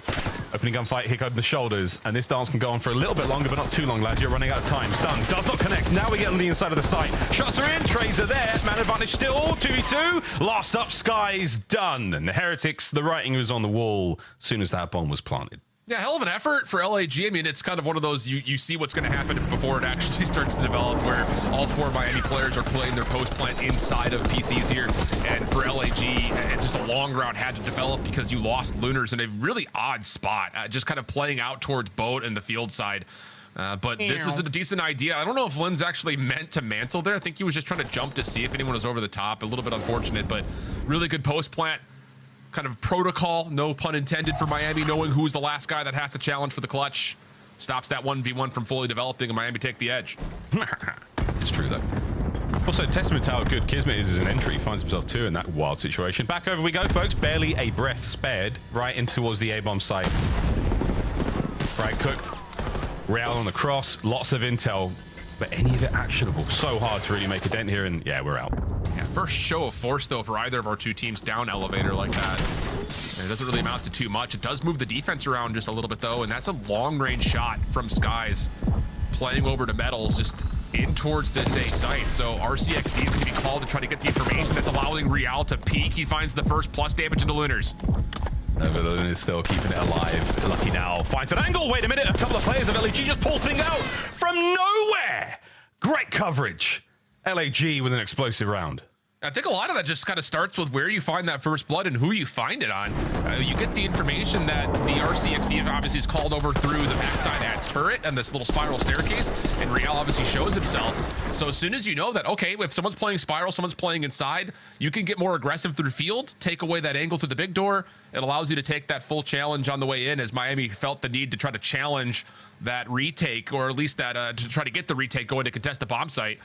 So again, the mathematics coming through really maturely here from LAG, understanding where their awareness is leading to advantages. So good stuff here from Sky so far, 6-2, 3 in a row. Defense continues to be a bit of an issue here for the Heretics boys. Real once again fearless in his approach towards the bomb sites. He gets in, no problem. The attack doesn't seem to be, oh dear, I take it back. This might be a problem. Lucky, you're in an odd spot. Unfortunately, cut out there. Man advantage LAG, but the Heretics do plant the bomb. Yeah, I love this. Is for both teams, this is just a round where both are trying to change the tempo up, right? I mean, you got Miami who full dash in for a quick plant at A, but kind of a blind counter. LAG playing aggressive over towards the offensive build and just kind of pick this apart. And now Metals and Røkkr have to hope that Metals can find this timing. He gets at least one out of it. Here comes the hit. Oh, lovely damage from Røkkr, but not enough to close out. 20 seconds is more than enough for Lins to get the job done. Luna's the man on the front door.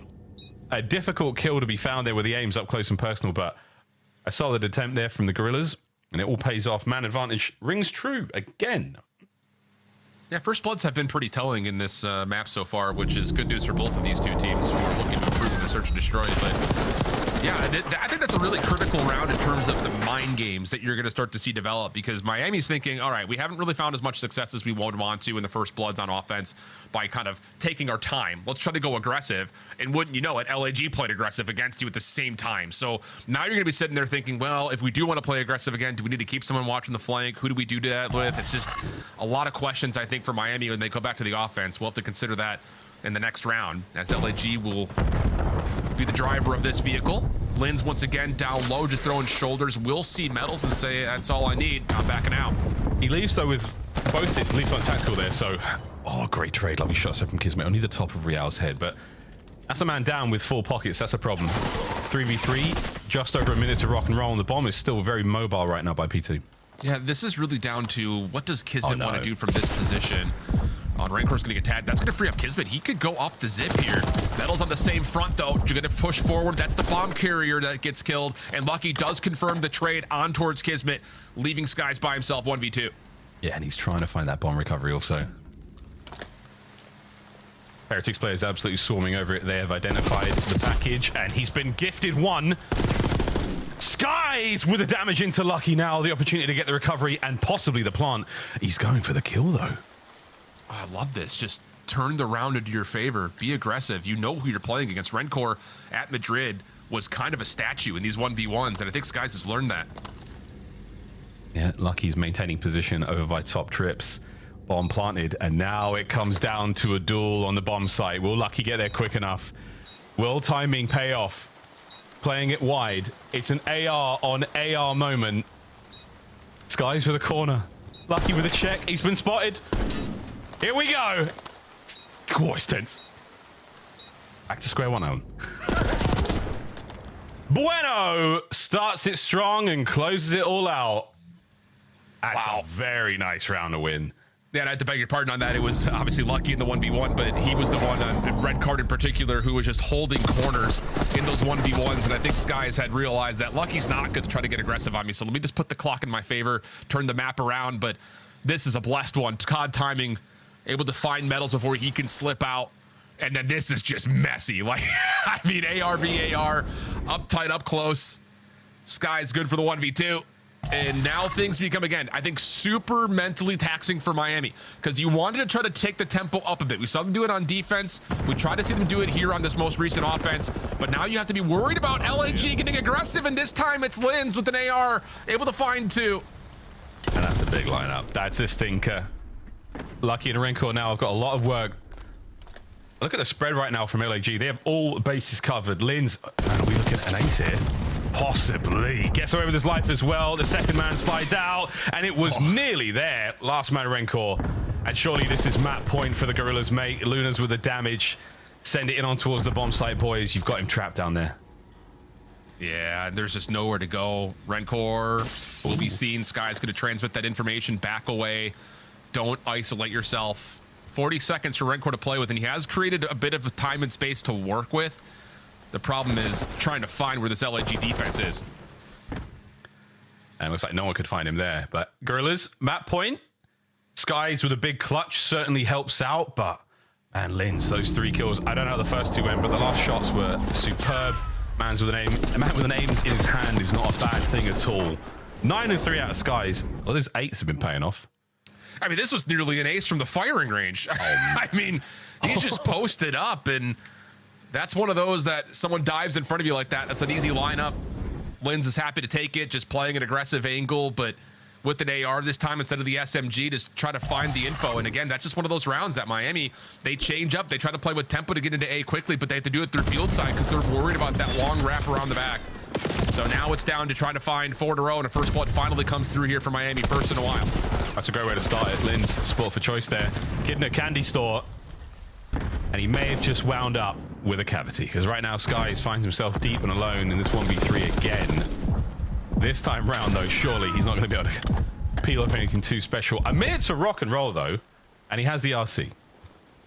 Yeah, but I just don't think he's going to be pulling the RC out here in this round. He still also has to collect the bomb and clear space. He's got to do that all with an AR. And if you can't take it by the candor and tone in my voice, Miles, I don't think anyone feels very hopeful that this 1v3 would come through. It would take something pretty miraculous just to get this thing going in the first place. Yeah, we're trying to sell the dream word to Bryce Tacular, and it's a bit of a nightmare right now, Skies. Protocol is not a kind map to find yourself in a spot like this on with 0 intel. 25 seconds. You can grab the bomb, brother. But once you get this thing down, it is the dinner bell for these hungry, hungry heretics. Very different type of board game than Hungry Hippos. Tell you that much. Absolutely. Well, you said 4 in a row. There's 1. True. That's good math there out of you, Miles. Thanks, man. Quick as well. Very quick. Caster math can sometimes be a fool of us, but not here, not now. Yeah, I'll let you in an industry secret. Microphone muted. I never do the maths. I let Chance do it, ever. Like, every single time. I never do it, ever. Microphone activated. Good round there for the Heretics. That's fine. I definitely let Jay count the ticks of progress for control every now and again, too. So I'm good with the segments. I'm sorry there, but yeah. Microphone activated. Another round for the Heretics. Here we go. Mid-map, we've been loving it. Yeah, so this is a big one if we continue to try to play aggressive towards A. They're going to get met from a different angle this time. Stuns are landing here from LAG and pushes off this hit. Oh, and a shot set of metals. That's going to be a first blood. Gives you a distinct advantage here down low. And there's not that many members of the Gorillas mates in position yet to actually help out. So, go on, boys. Get in there. Maybe even get the plant. Yeah, they definitely kept Lunars kind of in a spot where he can kind of pick and choose what he wants to do. And he has not been a part of these opening plays at this point. Guys trying to get this retake and this confirmation of the bomb going quickly. It does pull Miami off for a moment, but we're still sticking to a 3v2. Yeah, we're not going to plant either. So now, a pensive moment. Lunas with the covering fire. Bomb planted. And this is it. The remaining 2 members of LAG on the outside. Through big door we go, lads. Tiptoe through this one. You have to win these fights fast and very decisively. Not enough hit points or players to trade. Who's gonna strike first? Skies with a wide angle. Luna somehow gets that. Okay. 2v2. Real damaged. Not enough health though to get involved, and that should be the round on the list. Lunas can do something sensational. Lovely first, but the second Heretics round in a row. Yeah, that's one of those moments that I think Skies, you see it obviously from his perspective, he's got the info, he's got the damage on the 2 of the 3, and he's thinking, okay, that's my go call, I gotta get in, but I don't think he realizes that Lunars was tagged up as heavily as he was. I think they were expecting to try to hit that together, but as we swapped perspective, Lunars was down to about 30 HP, so he had gotten the brute force of some of that crossfire setup, and AR versus the SMG of Real, not going to win that first one. If he wins that, definitely a chance, but the 3v2 post plant holds strong. Miami finding a lot of success on the post plant over the top of A. Trades, man. It's a game within a game within COD. Yeah. Knowing how to play those effectively, and not enough hit points, you're not getting anywhere, my friends. Here we go. 3 men down. Mel's a big opener there. Plenty of damage, and the bomb has been dropped in the middle of the corridor here, but you've got an opportunity still to get the recovery. Sky's letting him have it. All the audience he's got. Gets away with the bomb and gets away with his life. The problem here is LAG don't really have any information on the other side of the map. This was a full 4-man commit, all intents and purposes, into this dive through A. RCXD to follow up. That will find a little bit of damage. Sky is trying to follow up on that, potentially. Slides out. Real's full HP, though. And this is going to be a full commit. LAG are going to hit this. Yeah, watch out. The cone of fire. Oh, stay out those lanes, lads. You managed to avoid all the friendly fire. Now it's a 2v2. Kiz with a regen. What an interesting situation we find ourselves in now. Can Skies cross the threshold to get the plant? He's trying. Finds more than that. It's now a 1v2 for the map. And Real just, okay, he's able to follow up on the quick damage that was tallied on the Skies. Resets this to a 1v1. Bomb collected. Kismet's trying to hit the route. Real's going to get the read, and we're going to go more. Oh, I don't believe it. We asked for 4. We may just get it. Oh, Vamos Heretics indeed. What a sensational round out of Real. The fact that he gets that read is unbelievable. And now you're dealing with the situation to where we're Miami. You've got everything going for you. You've been able to successfully get the bomb down at A on your offense, hold your post plant just about every single time that you've been able to get it there. Defensively, you've held the opportunity to get yourself first bloods, but they will be on the attack. Real on 4 in a row also has earned an RCXD late.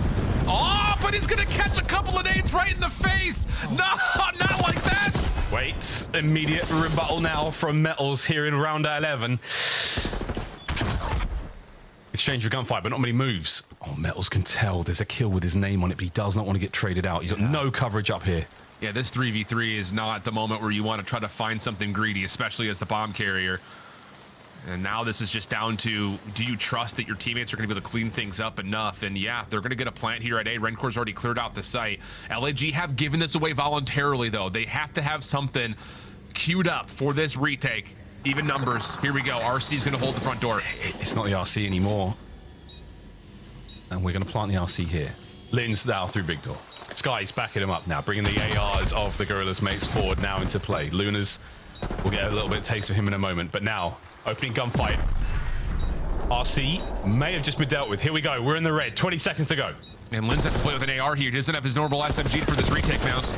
Oh, they got the damage in, but it's the Heretics. Vamos, they find both. Little Skies lines up a pair, but it's not enough. And the Heretics hold it all together.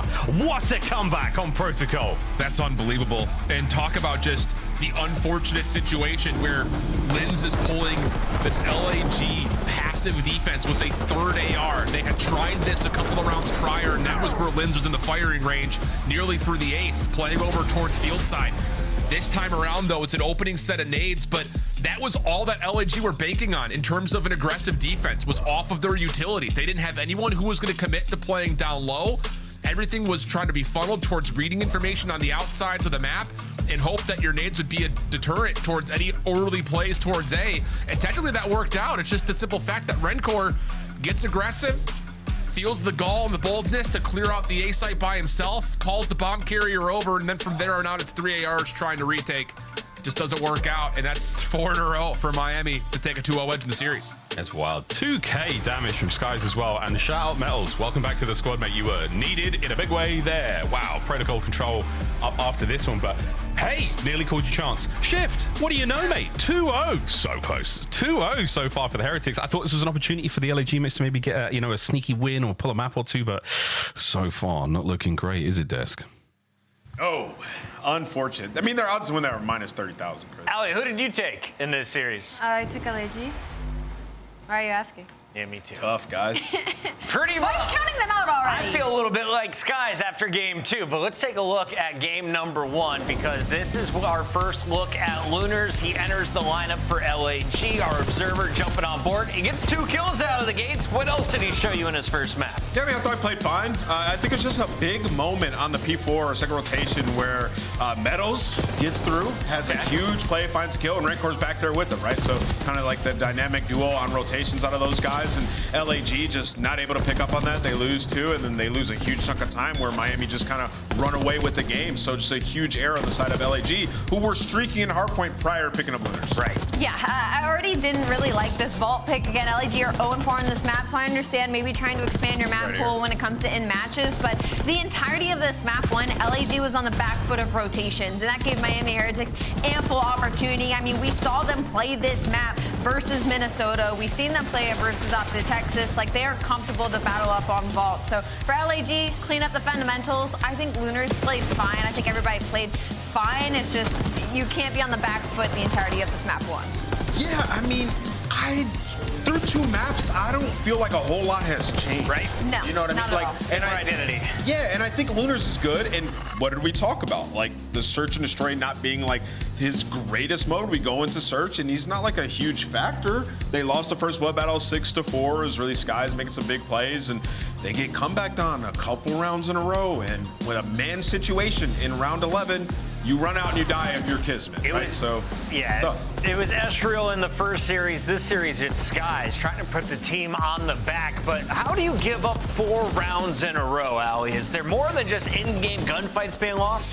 Yeah, no, it was a little bit of both. It was almost like LAG didn't expect the aggression from Miami Heretics in that later half of the search and destroy, because at one point they were just full sending it up. At one point, Metals had the bomb pushed up all the way mid, and there was just nobody from LAG to contest them. That allows a free bomb plan over on the A site, and also for LAG, like the approach of the retake towards those A computers. Like Miami's Heretics is playing a very close, very tight trade setup, and LAG is just taking way too long to try and work these angles and push it together, and by the time they do it, they have no time to work with, and their SMG is already taken out. So for LAG, mid-game adjustments are definitely being the struggle. Yeah, I think Ali nailed it. I think just like the battles, download computers in the last couple rounds just didn't go their way. Like every time, even you get down to that 1v1, this is it right here. Real just easy reads Kismet.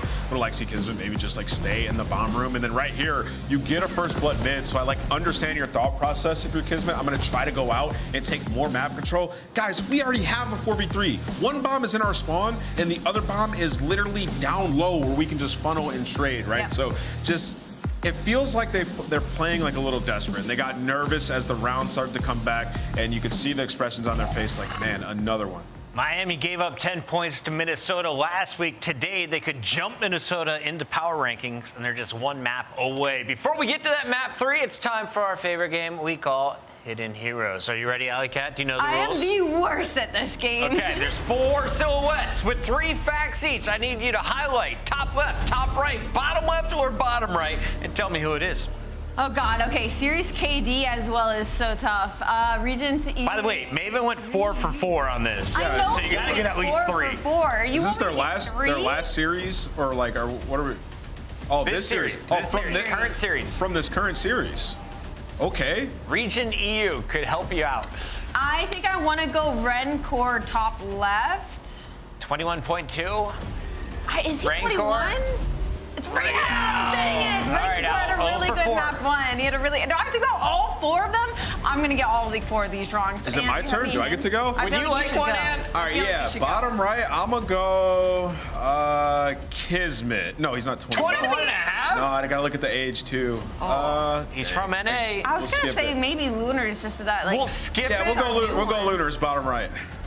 Show me a little. Yes, sir. Let's do it. And who is the youngest in the lobby? Top right, 20.6 years old. Top right, youngest in the lobby. Røkkr. That's got to be Røkkr. So I thought it was top left, but it's got to.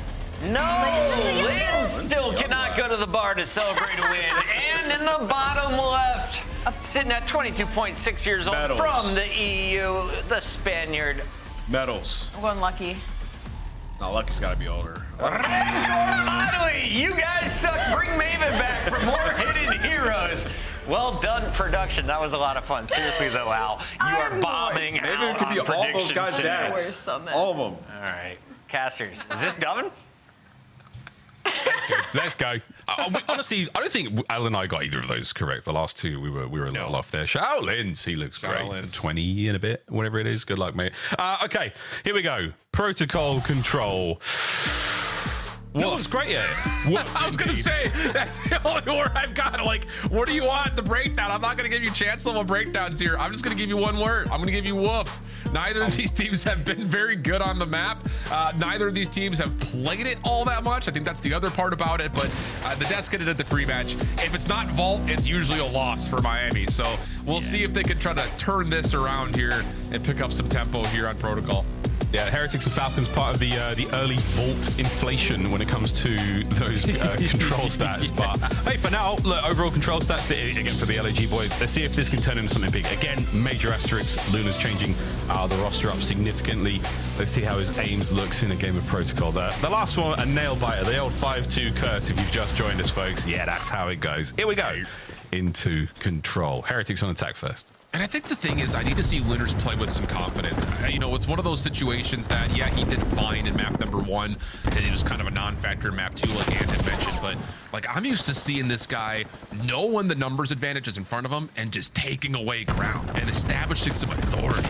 So far, he's just been kind of passive. This is a nice moment, though, for the defense, getting a quick reclamation of the A zone, and maybe even more behind that as Røkkr stuck at Heli, and he will drop.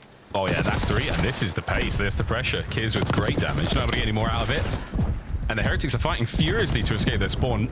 Lovely work from the L's there of LAG. Nice tags again out of Linz, 3 in a row now from this little slight off angle by Heli. He's going to find a couple more kills there and keep that clock flowing. Less than a minute to play. Yeah, really nice stuff here, at least early for LAG. And Kismet and Linz, when they can get into positions like this is where you just assume that they're just going to show you that they can dominate individually, and that's been the case at least to this point. Kismet in the corner, Red still finding one. If he gets the second, I throw my PC out the window. And that's enough for LAG to keep a 7-life advantage. Miami does break through the spawn trap, though. One expensive kill it could have been. 31 seconds to go. They've paused it over by A. Linz with a little bit of love now over towards that side of the map, but a really nice aggressive round out of the Gorillas, mate. They've got 23 to 17 there in the life lead. A lot of pressure now. Halfway through the A zone, a single segment is all they've got to their name going into round 2, and hey, that might be a lot more now. Yeah, feels that way. Skies is kind of stuck here at mid. Does well to clean up the first, but there's no follow-up, so this should be an extra 60 seconds unless Lunars can catch an angle, which he was able to at least scout out Røkkr, but his window of opportunity has largely shut.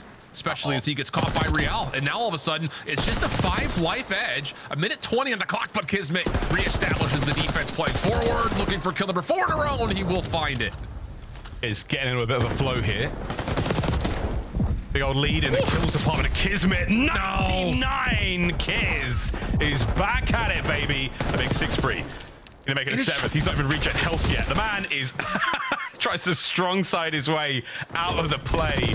That's for the old Halo kids. I know it's very topical right now. It's just one of those things like, how do we get LAG to allow more plays like that to happen?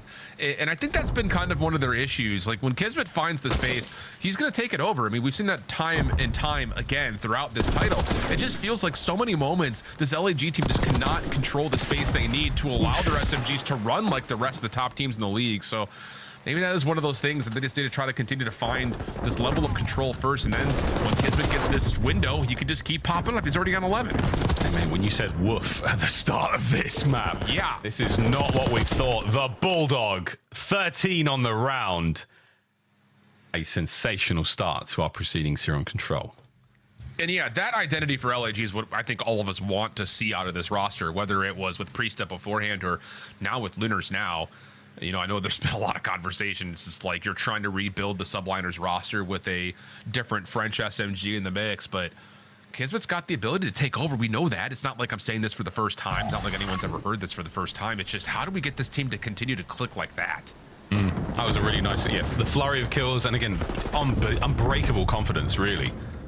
Lunas, let's see what he can bring in this round. Again, a lot of love for the newcomer to the squad, as Metals finally brings him down, and again, right back at it for the Heretics. A lot more well-rehearsed, a lot more confident in the team, in the setup, and the trust. They're going to be flying into spawn. And I love this, though, from LAG at the same time. I mean, you've got ground to work with. Kismet's still on a heater, 4 in a row.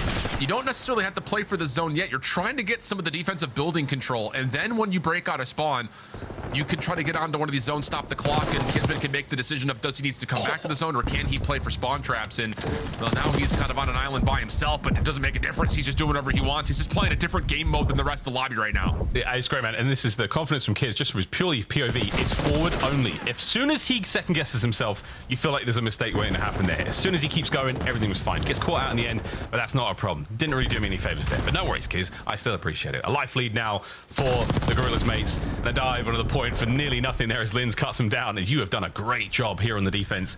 But finally into the zone, finally into the segments. And I think, again, like the idea for LAG, I like the idea of it. It's just the problem is when you only get one SMG through and you can't get your AR set up, it just turns into this blender. And it's just been a couple of individual eliminations off spawn for LAG, largely from their AR line. But outside of Kismet or Linz getting through and making a mess of the Miami spawns, there just has not been much objective focus because it's been all about getting the building control. Yeah, Granny's is popping right now.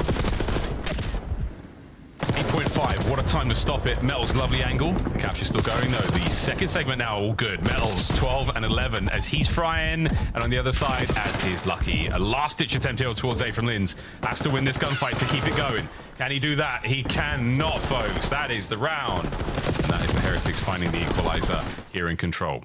Yep, that's going to be a tick advantage as well for Miami after finding the secure on their A zone attempt.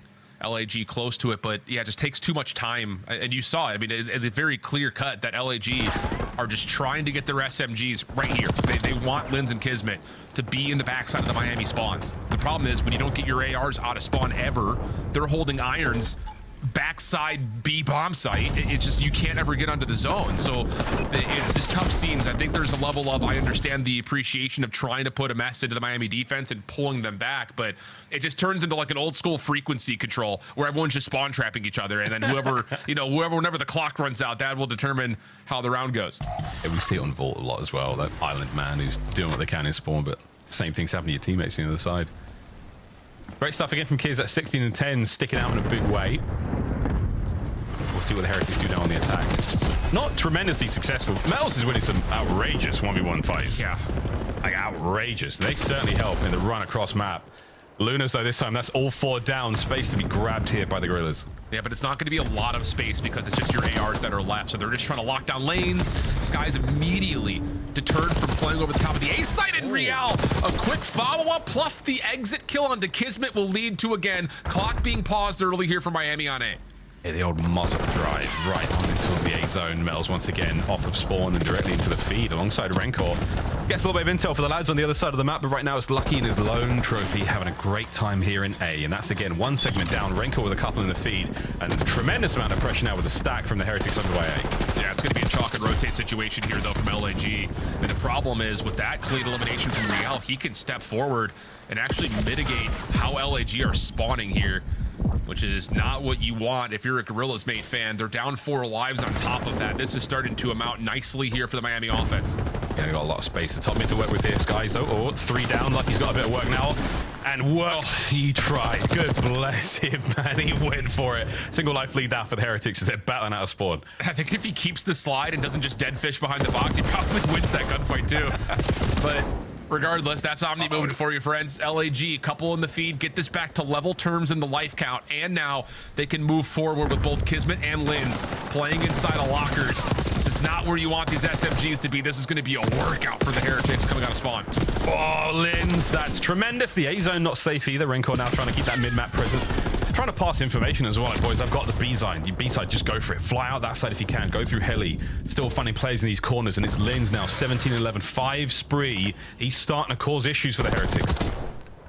Yeah, Lucky able to get up through the zip. This is going to allow an opportunity to at least keep the SMGs in front of you. They're not going to be able to play off top on the windows, and that's a really strong set of eliminations for Miami. They also get to read that Lunars is playing close on the ledge. This could work out for stopping the clock and putting some pressure on LAG defensively, especially keep your eye on Lucky. He can come behind this play, depending on what Real finds, and that's going to be enough for him to start to hit this round. By the time, and they've got the kills as well. Here comes Lucky. Better late than never. Last man, 4 dead. Now the quick turn, and the spawns are flipped out. That could be the map, ladies and gentlemen, or the round. God, I'm getting way ahead of myself. Sorry, guys. Way ahead of yourself. Way ahead of myself. I'm telling you, this script is a banger, boys and girls. Heretics, vamos on the attack. That's just, again, the difference in identity. Miami, you know, we have to go all the way back to that first set of eliminations where, yes, you do get a 2v4 situation for LAG, but it's Lunars and Skies that find every single kill. They're not going to be able to push up on you, not all that quickly. Skies can only get as far as the A zone. Lunars, I believe, only gets as far as the top ledge by gun over here. And Miami just run back up, find the kills they need, and then quickly claim the A zone. And then that final setup at the end, I really like a lot, where Real can kind of play the middle pivot man, keep Røkkr alive over towards stairs. He only has to worry about the tower, and then as soon as you start to feel the LAG defense hitting you, you throw Lucky on the long pinch. No chance for LAG to get a read on that. Round of applause, ladies and gentlemen, for I Hold Shift. What a bloody run that was, brother. Well played. Well played to the Heretics as well. Sprees all across the board. The 1-3-2-4, though, does mess with the brain a bit. Metals messes that right up as well, finding his kill. Again, sensational attack in the last round. Can they close it all out here on defense? Kismet, that's a 1v1 that he's really going to want back, knowing that he's the last opportunity to try to get LAG through this A zone, or at least on it. And Skies is just sitting here hoping he can find a shoulder to take off from Lucky. They do eventually get the read. Trades are good for LAG, plus a follow-up through mid-map. This will lead to some progress here in the A zone. Yeah, got all 3 dead. Scream that in the comms. Eyes on for Real. They're not certain as to where he is. A little bit back and forth. Timing is not great. Real, oh my, from the zone right back to spawn. What a play that was. Eyes on Lunars, another 3 dead, and that is that. Heretics, they flip the whole setup on its head and they send it. Yeah, Real, uh-oh, this isn't what you want. I mean, just in your face. Take it as you like. Lucky trying to get in and out. He'll be able to set up medals for another. And yeah, this feels like the beginning of the end. Miami up 4 lives, 35 seconds to kill off the clock.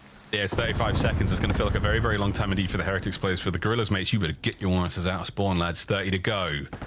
Lucky still on the prowl all over the place. Good set of trades, though. You kept that front line safe, but you haven't got a lot of presence upstairs. So opportunity to run out right now for the Gorillas. Yeah, and you have to get onto this A zone, but Miami are going to let this happen. They're going to just re-wrap on the backside of the spawn and take away the space to allow for these pinches to come through. Where has this been for Miami? They're playing with such heads-up awareness. It looks like they've mastered the map. Maybe it has something to do with the fresh opponent on the other side, but this has been beautiful for Miami. Still good. Nades are the only thing that can bring them down the final few seconds, folks, of the series. Heretics, vamos indeed, as they close it all out. A very close round 11 in the search, but apart from that, a dominant display from the Heretics. Yeah, and that's just a welcome back to the picture of your medals. And I think for all of those that were treated to the show that we put on in Madrid, it feels like a continuation of that, which is, I think, again, really healthy, not just for the Miami Heretics organization, but I think just in general for the league, because now we've got this huge gridlock of like 3rd place down to like 8th, maybe even 9th, where anyone can beat anyone. The other side of the conversation, though, for LAG, you know, not the instant spark that we saw kind of come through for Vancouver with Neptune in the mix, but I think this is one of those series that I look at and I say that is not the Lunars that I've been watching in Challengers for the last 2.5 years. It just felt like he was playing very cautious, where maybe they've assigned like, hey, this is the kind of role we want you to play. Maybe he feels like this is where he's most comfortable. He's just going to try to, you know, one-dimensionalize himself, but that's not the player that we've come to know in Challengers. He's a flexible, fast AR player that can swap to an SMG, bring that extra bit of burst and tempo, but that just felt like a very cautious series from Lunars, and I need to see them throw caution to the wind when they play Vancouver tomorrow, because wow, are they going to need it if Neptune continues to run at them. And Neptune, if you can guarantee one thing, he's running at you. Well, guys, a quick 3-0 desk. How them pickings looking, team? Oh, we're getting out of here pretty early, but I might be doing it with an 0-3 record. All right. Yeah, 1-1. 1-1. I told y'all Miami was about to beat the brakes off these guys. Yeah, we saw this one coming. I just felt like it was Neptune, Vancouver. It could happen again. No, it didn't happen. Real and crew made sure it did not. Let's take a look at map 3. Control only goes 4 rounds as the Heretics take over the game. If you're looking for an MVP, can you identify one player on the squad nameless? Who would you give credit to? Yeah, I'm going to give it to Real. I mean, I think it was a big 1v1 that he won versus Kismet in the Search and Destroy. And in his Control, I mean, he was everywhere. And we talked about in the pre-show, what is was going to get Heretics over the edge to be like a championship threat? What was holding them back? It was the control. They had to figure it out. Yes. And this is a huge opportunity. You're going up against LAG with a new guy. They haven't won too many protocols, so like protocol is going to be in the series here. They're going to pick one, and that's what you play. And you look unbelievable here. The B zone being moved, saw a big stack. Like, this is what they need. And to be honest, like, I love that they're expanding into protocol instead of Hacienda for the side of Miami Heretics. I think it really fits their play style incredibly well, and especially with how consistent Real has been the entirety of this season. It allows him, as we saw in that map number 3, to get lost behind enemy lines. I mean, he was constantly shooting players in the back, and it's annoying. It's in the likes of players like Shotzi. It's in the likes of other SMGs that just like to get lost like Nero. So for Miami Heretics, this spells good things for them because Control obviously was their biggest downfall, and now they might have another map to put under their belt. So I said that Miami is going to jump Minnesota. They jumped Minnesota and Optic. Optic was at 85 points. This now brings Miami to 90 points. Dang. Congratulations, Heretics, making huge moves in the last 3 weeks. Let's take a look at your Scuff play of the game, though. This one coming from the Search and Destroy. You're down 3 rounds. They're on game point. Miami doesn't go away. Yeah, you could like see the impact of Metals as well, being back in this lineup, just being involved, right? Like, it was a bit different with Super. Not that he didn't have big performances, just gelling better. And yeah, Ali was talking about it, like the war down low bottom computers, just at the tail end of the game, last few rounds, consistently won by Heretics. And when it got down to the 1v1s, they just kept winning them, man. Just getting a good beat on them. Metals back in the lineup, and it's Miami finding success once again. Lunars, welcome to the CDL. Hold this L for today. Joining us, though, in the winner's circle is the one and only man with the circular glasses. Metals, welcome to the show. Hello. First and foremost, I want to talk to you about Madrid. Amazing performance, incredible showing from Miami in front of the Spanish fans. What was it like playing in your home country? It was amazing for us. Like, we have never felt like that since we are playing on the Spanish league, so that felt amazing for us, yeah. Metals, I want to congratulate you not only on the win, but I hope that you're feeling better. We're happy to see you back. It feels like everybody's been getting sick recently. For Miami Heretics, like, Control has kind of been the biggest worry part for the side of Heretics. What have you guys kind of pinpoint of why you struggled in it, and what work have you done now to maybe what looks like make a turnaround? I think we were playing too fast, like on the LAN at Madrid. On Control, we couldn't get like the kills because we were like too much sprinting, we will say. And then we decided to slow down a bit, and it worked for us. Like, I mean, we only just won Control. Like, we have to see. Have to see, of course. Metals, congrats on the win and congrats on the performance in Madrid. You know, thinking back to like when I was playing, I remember when you have like a placement like that, you get like a swagger when you get home and you get more confident and you start to play better, even in scrims. Do you think like the top 3 has affected you guys in a positive way of like more confidence when you've gotten back? I don't think so. I think we just stay humble. Like, we are pretty much the same. So I don't think it affects us either in a good way or in a bad way. Okay. And we are all the same. I like that answer, kind of. Final question for you, Metals. Currently, you guys are tied with Toronto at 90 points. That is good for top 4 or 5. Where do you think this team ends at the end of the season? What? How high will Miami finish in the power rankings at the end of the season? Hopefully first. Okay, easy answers there. Hopefully the best. Metals, we're gonna let you go. Thanks, man. Thank you, guys.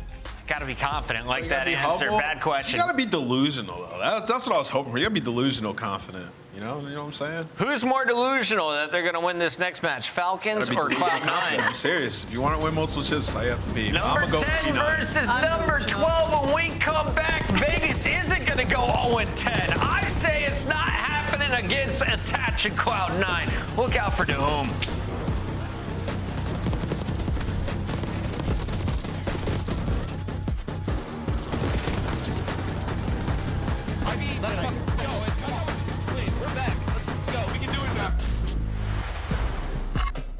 Upgrade your game with the Scuff, the official controller of the Call of Duty League. The Esports World Cup is an official partner of the Call of Duty League.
did you feel bad about eliminating Vegas Legion from champs?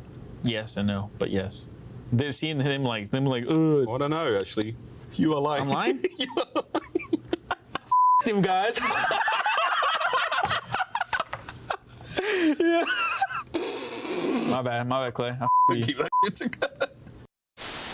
I can't do anything.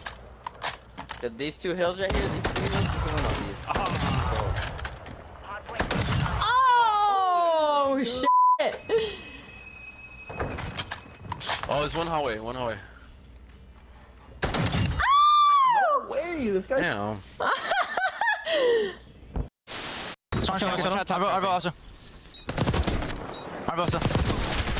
You're better. You're f***ing better, bro. I went to like vault door, I think. I've seen this, bro. Oh my god. He's in vault. You're so much better. Bomb. Oh my god. Holy shit. Hello? Let's go. You're the I'll just best. pull them real quick. Holy Yo! and, Yobi! Yobi!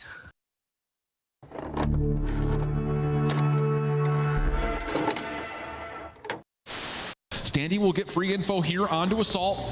Quickly finds the kill. Whoa! He's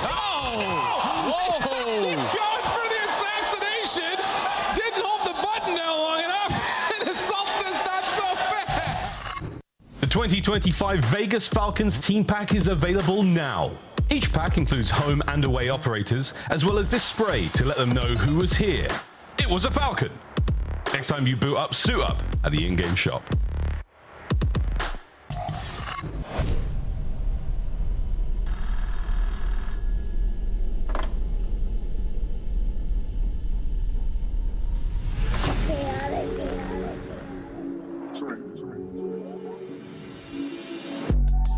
Nah, for real.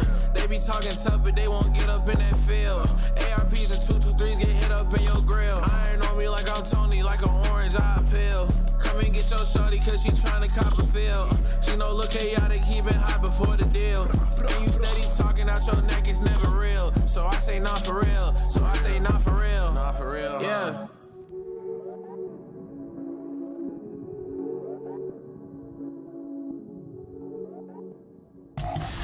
11 matches, and Cloud9 has won 3 of them. Today, they look to make it 4 as they take on a team that is winless so far in the league. Falcons, though, won their first control in their last match. And, Allie, they've won every other game mode. Can they put it together all in one series? I think this might be one of the best opportunities they could have to do it, considering New York Cloud9 is still in a weird area where we don't know which version we're going to get. The one that 3-0 with Toronto Ultra or lost Game 5 to Vancouver Surge. Let's take a look at our teams here, Nameless, and walk me through the rosters. The standings are being updated, and as you can see, Cloud9 New York currently sitting there at 1-1. They were able to get a strong win in their opening matchup, not so much luck in their second fight.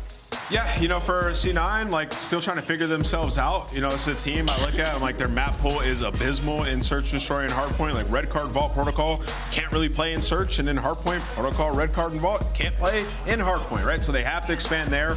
When we've seen them have success, it has been through Sib absolutely frying or Mac. Like, when those two are both clicking at the same time, then they're having success in the respawns. But, like, 3-7 in your last 10, it's just not going to cut it, especially when there's a lot of great Challengers players looming down there ready to take spots. So today you need a dominant victory versus Vegas. I completely agree with you. It does need to be a dominant victory. They're bottom 2 in the league right now when it comes to map 1. So they're starting these series incredibly slow and already kind of putting themselves on the back foot. On the positives, though, I will say that the side of Search and Destroy has gotten way better. They went from 7th overall in the league to top 3. So maybe some opportunity during this. Until Game 5, where they're 1-5. So this team has no ice. They're relatively lost in Hardpoint, and they're inconsistent. There's not a lot to like if you're a Cloud9 fan. I'm so sorry. They've won 41% of their maps. Their opponent, 12.5. Let's take a look at the Vegas Falcons and what lineup they are bringing to the table today. They have mixed up the starting lineup. Nameless, does this help or hurt the team overall? I mean, when you keep constantly shifting the roster, it's gonna hurt it regardless, right? Like, and now we legitimately, the roster, everybody in the community, the analysts, pundits, nobody knows what the right formula is, and we don't even know who the problem is on the team anymore, right? Because like they've had so many different shifts. Like Extit's had standout performances, but he's been like one of the consistent players who's been on the roster. Is he potentially the problem? Like Vegas, they gotta win a hard point, and they gotta win a hard point fast, man, because it is becoming extremely frustrating to watch this series and see the same mistakes each and every time. I need to see improvement in HP. Xnid set a lead record on Vault Hardpoint, but Dahum has been the most consistent player, at least in my eyes, as of late. If you're looking at that screen, Nameless, who's the talent that you're trying to cultivate, that you're trying to take to the next level? I mean, I would say it is Xnid at times. Like, he's had big performances. I mean, we've seen some nice search and destroys out of Wixel. I don't really think you can pick one specific player, right? They all need to play better, right? And you need to cultivate all 4 of them. They all need to learn. Falcons looking for success. It's still early in the season, but remember, 10 points per win, and you need points if you want to make it to champs. Your maps and modes, Allie. Tell me the underdog story. How do the Falcons get their first win across Protocol Skyline, Vault? Maybe that's Skyline S&D. They're sitting 2-2 there when it comes to that map number 2. They unfortunately do not get Vault control, so they don't get to control it. They have that many reps on. Later half of the series, even that Skyline HP, they've had a couple of close moments where it comes down to the wire that they could maybe get a steal. Yeah, I think the Skyline Search and Destroy is good for them. You know, they won it a couple of times, even on it 2-2. The hard point in Skyline, they have played 7 times and they've won it 0. So they have a ton of reps there. I'm imagining just by them playing it 7 times that they like it in scrims, right? Yeah, and it's always close. There. I feel like it's always within like 50 points. And then the Protocol control, they played once and they've lost, right? So maybe they've been working on that. So yeah, in the middle chunk there's some opportunity if you are Vegas. All right, it's time to make it official as we're going to lock in our Scuff Pick'ems and Nameless. Congratulations. Allie and I are bombing out today. You started at 48. Can you get to 49, Allie? I hope I can get to 49. I'm going Cloud9 New York. If not, I'm billing them my therapy. There we go. Nameless. I picked Vegas once before, and I ain't doing that again. I got Cloud9 in this one. I think they get it done. Vegas has been 3 of my incorrect 34. I will make sure it's not another one. We're going Cloud9, and the fans will as well. All 4 of us went Minnesota. That didn't pan out. Maven, Falcons aren't going to do it today, are they? Listen, speaking of picks, I went to the COD League's tweet about this particular match, and like 4 out of the 7 replies picked Falcons. And I did not know people were hitting the liquor at 5 p.m., Joe. It is Friday. Yeah, I guess that's true. Yeah. It's Friday. We'll let slide. I mean, they're just hoping. That's just like you're rooting for the underdog. That or drinking. Yeah. Yeah, one of the two, Joe. I mean, Chris did it 3 times, he said. That's... that lines up, Joe. He did it 3 times, and he's still in first place in pick'ems. That's honestly respectable. He's got a bottle under the desk, Joe. You never know that guy. No. That was just old you. Yeah, that's true. That actually did happen back when I first started casting Halo. So. Yeah. Anyway, into our matchup. Overall hard point of the season, 0-17 for Falcons. They are on historical run, Joe. That's ugly. It's not good. I don't know if it's historic. Joe, they're not in last place. They're in 10th because they won a map. Yeah, that's a good point. There's always... That's only 2 places outside of winner's bracket, Joe. There's always a bright spot through all of the darkness. You just think that because you stand next to me and I'm bald and like the light reflects off my head. True. Yeah, that's mostly probably why. Yeah, no, I'm just trying to spin this in a positive narrative. I'm not. They stink. Mac, we're taking a look at his hard point over the Major 2 quals, how he has looked. He's been a beast. They fell a little bit short in a Game 5 against Surge. Listen, I watched that one closely because I picked Surge 3-0. I was feeling good about Surge, and it could have been a Surge 3-0. But New York had their opportunities. They just got bashed in the map 5. The Surge definitely needs some improvements, but we'll focus on the match at hand. The hard point god, at least so far, in his 2 series. This team was Mac. We'll see what he brings to the table here on Protocol. Dylan Price, though, on your screen for now is Dahum. Just puts King in the body bag. Yeah, I mean, listen, the one thing Cloud9 needs to do in coming in a series like this when you're struggling is you just have to get a win, right? Like, I think you do there has to be an early focus. We've seen teams get caught off guard by Falcons. And you just can't do that. You're not in a position to do that. Agreed. You need these CDL points. Absolutely, absolutely. Like, that's what they were saying on the desk. You need to come and get like a good 3-0. Like, one to feel good about. You don't have the luxury of just coming out flat. Because it feels like if Falcons, like if they're going to win a hard point, just due to their recent performance, it's going to be like somebody just comes out, map one, they just catch somebody that comes out not taking it seriously, comes out flat, and they sneak away with one. Cloud9, I don't know, strikes me as a team that could be susceptible to that. Yes. I think when you look at the personalities on this team, that without a doubt, this would be a team I'd circle. Yeah. So far, Falcons doing some damage early in the objective. 4 straight 4x nid. Nice shots from Dahum inside, able to stay up, but going vertical is Mac. He'll get 2. That's a break, and now looking to control these final 20 seconds will be Cloud9 New York. They've got this time. They've got the rotation, at least for now, but here come the numbers for Vegas Falcons. Yeah, 15 seconds left. You can still flip this map. You see Whistle, he's starting to work on through. Cutting down the middle of the map, though, was Kremp. And, well, you see Wixel's able to pick one up. He's trying to play his life. He will be hunted down, though that's by Attach. Attach has just been winning on that side of the map. Well, it gets his team spawns for P3. So keeping it close so far, a pretty solid P2. And now exit quickly here. This has been the one guy. So sort of a bright spot, 8-4 on another 3 spree. And, well, that's going to be 3 dead. He's just got to go. He's going to have to win this next one-on-one. But now off spawn is Krem. Great shots onto him, and there's the help from King. Yeah, I was like, is Attach going to react? But he had to deal with every angle. He's getting collapsed on. Eventually shut down. Nice break. And listen, Vegas Falcons have had some nice starts to maps. It's not usually the first set of rotations that's been the issue. It's the second. It's the third. It's the fourth. As we get deeper into the game, they seem to collapse. The mistakes start to really hurt them. Well, it feels like one bad hill where they just start to get out of it, and then it snowballs, right? Yeah. And honestly, in hardpoint, it can be easy to do. Like, it can be. You just kind of get put in the blender for a minute, then you miss a rotation. All of a sudden, you're down 100. Yep. We'll see if they can avoid that. As you said, tight so far. Now we get to your money. P4 we go. Nice little slide and chow there from Attach as he picks up the kill. Sib gets 1 as well. You've got numbers at least 4 now. Spawning out wide right will be Dahum as they try to rally back. A bit of a split spawn. So you get him right, Xnid left. They look to work back into it. They're going to have one-on-ones on both sides of the map. But as long as you're fighting out towards houses and top, I mean, that works out great for you. The pressure's not coming to the hard point. Now they have an opportunity to do it. Attach is going to have to go big. He's on 3 straight. He's trying to step up in the clutch. Able to take down 1. Help gets there just in time. Nice teamwork.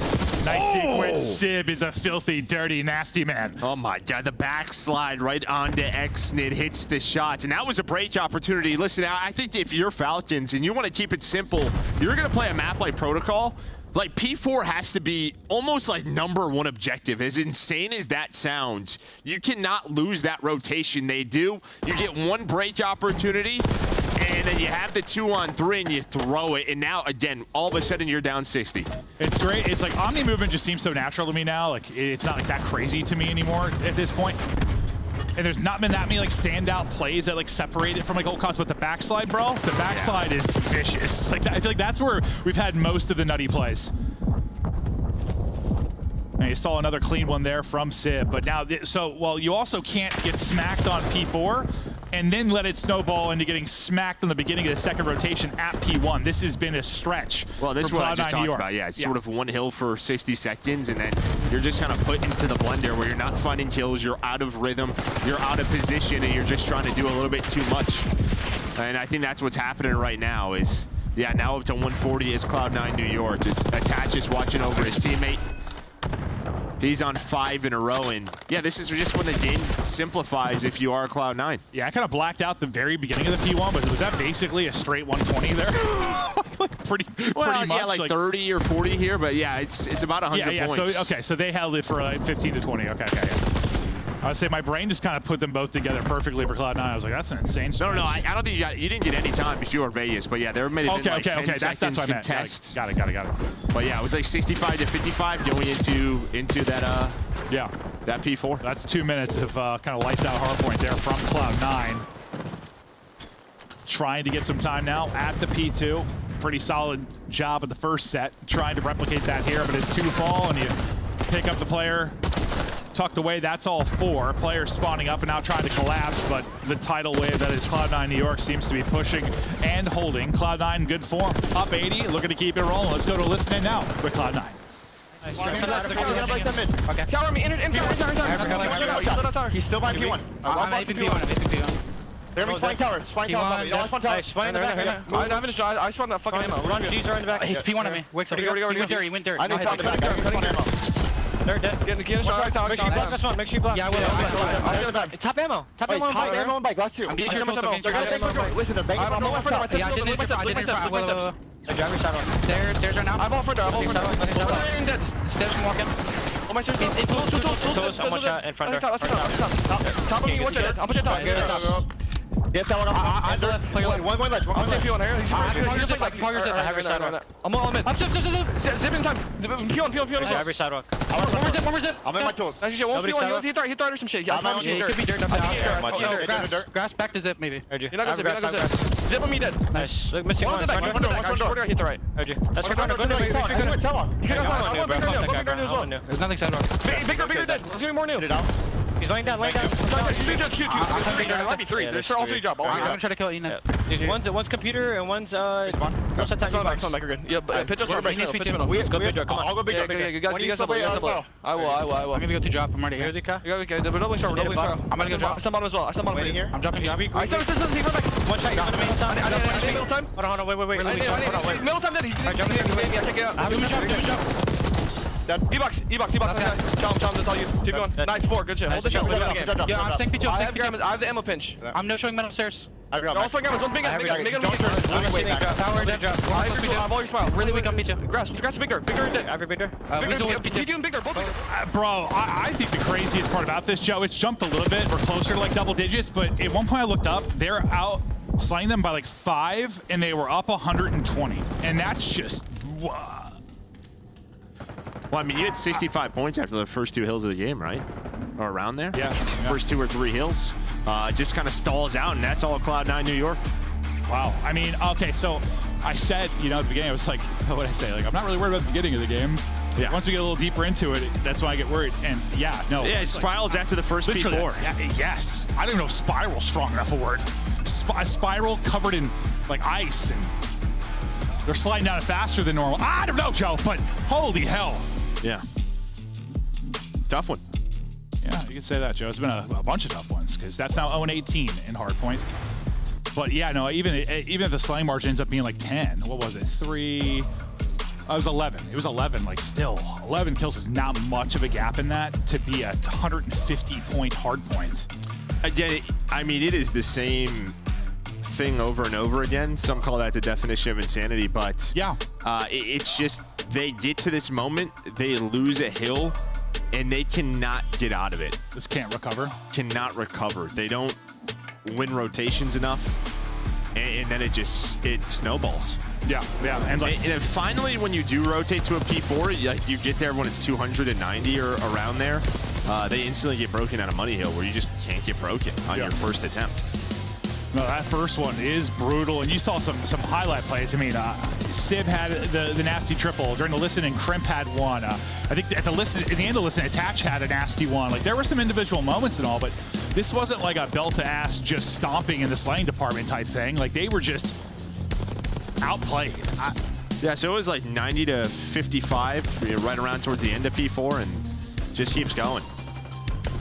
It does, Joe. Keeps going and going. Looking good for Cloud9. We wanted to see them come out strong. Get a resounding 3-0. Come out looking like a strong team that we were kind of, I don't know. I still haven't put a lot of stock into this team, but like, I maybe got hopes up a little bit after their first match to start, and then, you push Vancouver Surge a bit, but this is one you need to come in and put a good showing in. Impressed with the map one. Yeah, I mean, I think 3 over Ultra is always like a good showing. Yeah, obviously. Yeah, that got me a little excited. I wasn't convinced yet, but got me a little excited. Kind of what Nameless talked about, 1-5 in Game 5s. Like, the only other team who's close to that's like LAG, right? It's just Game 5 Search and Destroy is really just put a damper on your year. And bro, like I worked Sunday, so like I was really watching that final map intently, and it was like literally the first blood was like 0-7. Like, they just got demolished 6-1. It was not good. So it's not even like a Game 5 where you're pushing people. They just got killed. But hopefully we're not seeing a map 5 here. Vegas looking to be the only team that wins a map. today, really. I mean, well, outside, you know, I mean, like on the losing end, is everybody just getting 3-0 destroyed so far. Looking to be a fast day if Cloud9 keeps it going like this. Skyline Search, I believe, what, of the 3 map wins they have, it's what, 2 controls, and I believe the Search one was a Skyline. Yeah, 2 of these. They have more than 3 maps now. Is it? I thought it was 3. I thought it was what, 2 controls maybe and a 4? Search. Oh, maybe I'm lying. They're but 1 and 1 on Vault. Skyline's 2 and 2 on this map. Sorry, it's 2 here. Okay. And then a control, so you must have 4 on the year. 4, 3. I'm sorry, I said 3. That's my exaggeration. It's my bad, Joe. It's all right. I was just looking over here to make sure you were good to go. Yeah. You're the numbers guy, Joe. Numbers guy. I'm the looks guy. Yeah, so I mean, you have a chance here. The problem is that this is probably Cloud9's best search map. I feel like it's been their go-to. I want you to talk to me about Falcons for 2 straight minutes. Come on, Joe, give me 2. We take a look at the S&D KD leaders for Major 2 qualifiers. The whom? 15 and 8. Obviously, not a ton you can take away from this because we only have a handful of maps just within Qualifier 2, but some nice performances from him early on. They'll be relying on him big time here in this map 2, in this best of 5. We'll see if he can put up another solid search and destroy. Well, and it was really his Skyline, right, where he put up double digits, had a couple of nice clutches in their search and destroy map win on Skyline. So we're looking at that guy. Yeah, see if they can do it again on Skyline. Fist bumps out for the players as they get locked and loaded for the map 2. We always think the search is probably the one where they're going to have the opportunity to steal one away. S&D, I mean, 2-1 doesn't look bad. Unfortunately, just the one you lost was you got smoked in a map 5, and that's been what's cursed you. And again, this team just kind of improving across the board. Is this Cloud9 team just a very slow start to the year? But it feels like recently starting to get more competitive. Yes, sir. A look at the overall best of 5 there quickly before we hop into it. Offense up for Cloud9. Quick A hit, looking to be the play. Sib playing deep, Kremp playing close. First blood there for Mac. And we'll see if they can push things forward off of that. No trophies early, obviously, so all trying to dodge all these nades. Wixel does get one, but insta-traded out by Attach. There's still numbers here for Cloud9. And this is going to be our bomb carrier that's working his way on over towards B. And away from the P1 goes Attach. Max is going to drop down. They're going to group up. Yeah, this rotate timing is working out well. Because they're thinking about maybe checking B as to whom, and now you can see Exton just taking a long route underground. So bomb going to get planted, and you are very split if you are Falcons. Well, as the glass breaks, now that gets picked up.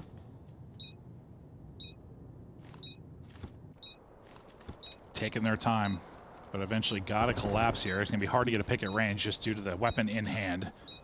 See if you can hit the nade and chow. I mean, this is a map where you don't need a lot of time, but you're just not giving yourself much. You've cleared out everything. You know where they are. They're all in the kitchen.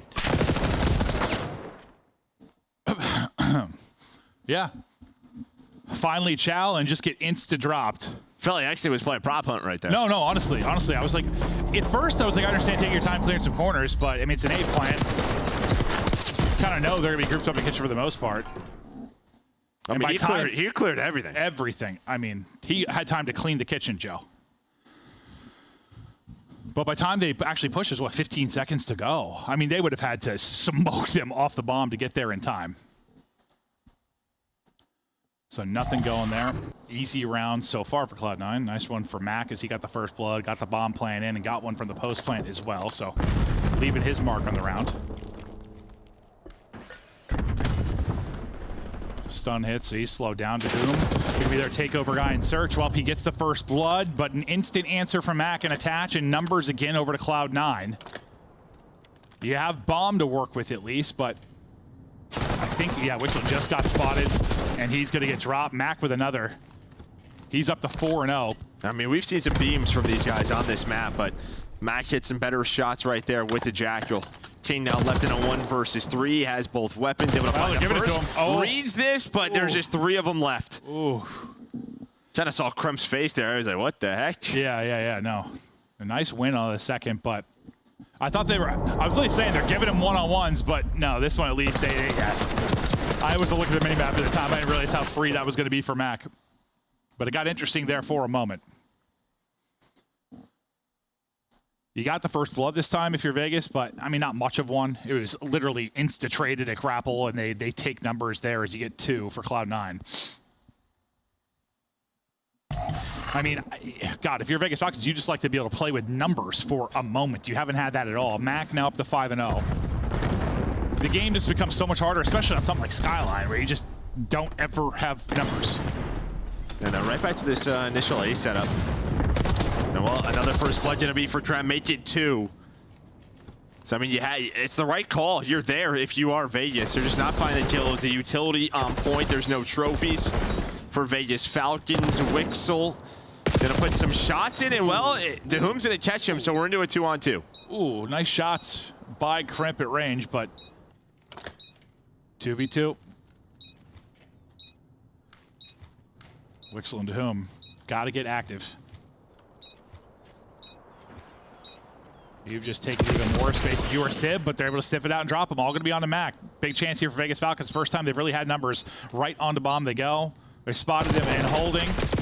Gets him off of it for a sec. Not able to stay up long enough, though. Under the fuse with 8.5. Good to go. Round to Falcons. Well, that's a 2 versus 4. Yeah. I mean, so, yeah, maybe something you can build some momentum off of. And again, it's Dahum. 3 in the round. Gets to the fuse, leading the way.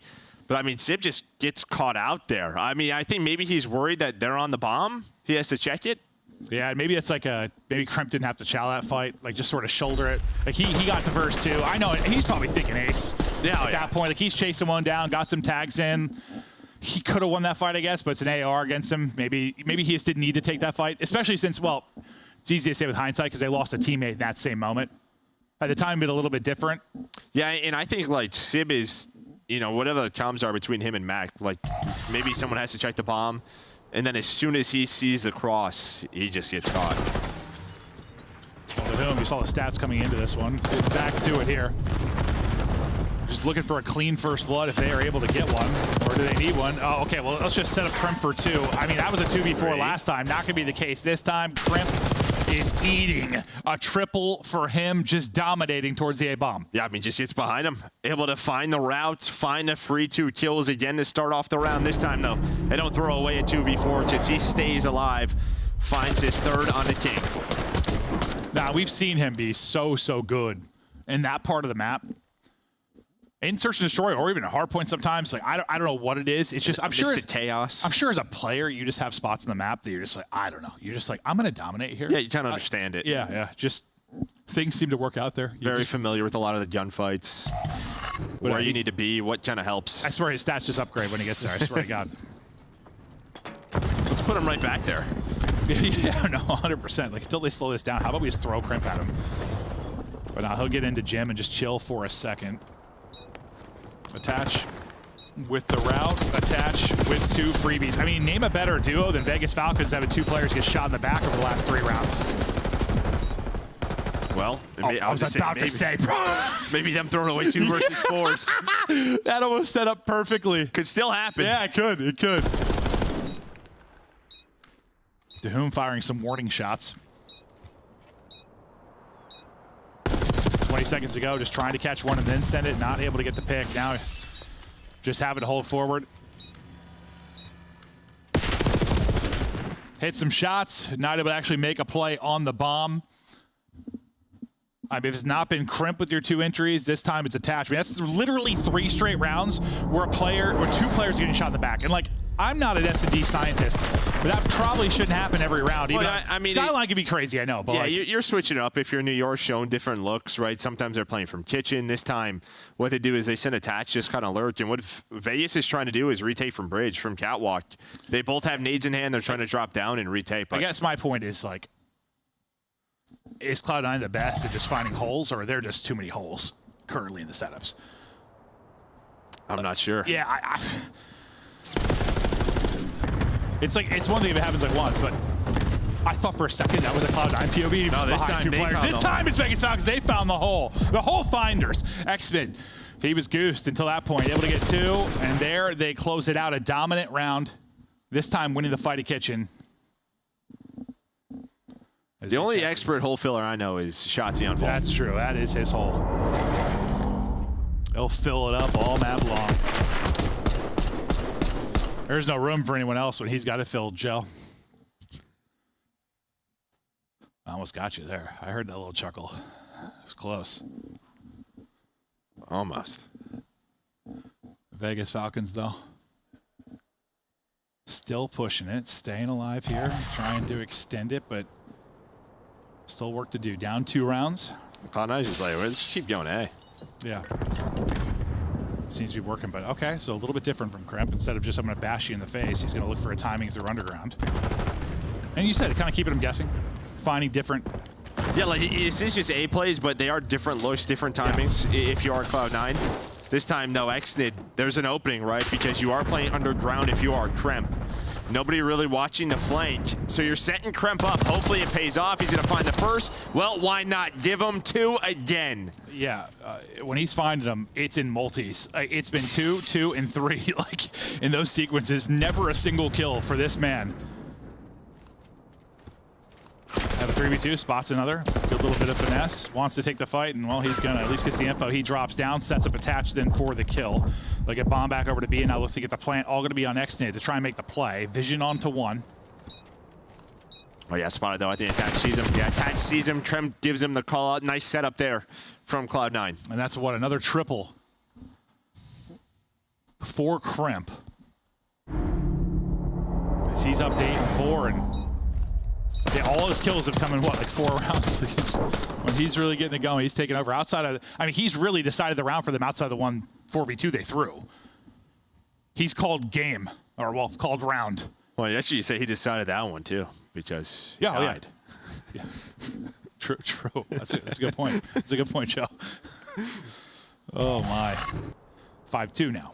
1 more round to take the 2-0 edge. No success really for Falcons. I mean, they had one dominant round, then they pulled off the 2v4, which was remarkable. Just can't rely on that. Another first blood to Cloud9. King's pistol hitting, but can't take down 2 with it. It's going to be a 2v3 for Falcons. Map 2 life.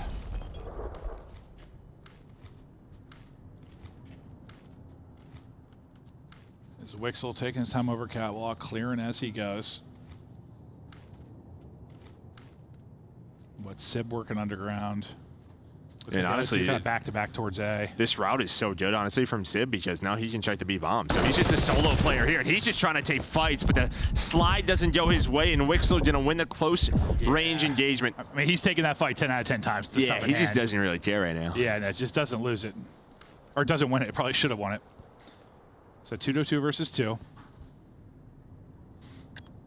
30 to go, and Dahum's working out. We saw Xnid clean the kitchen. Now Dahum's lifting weights.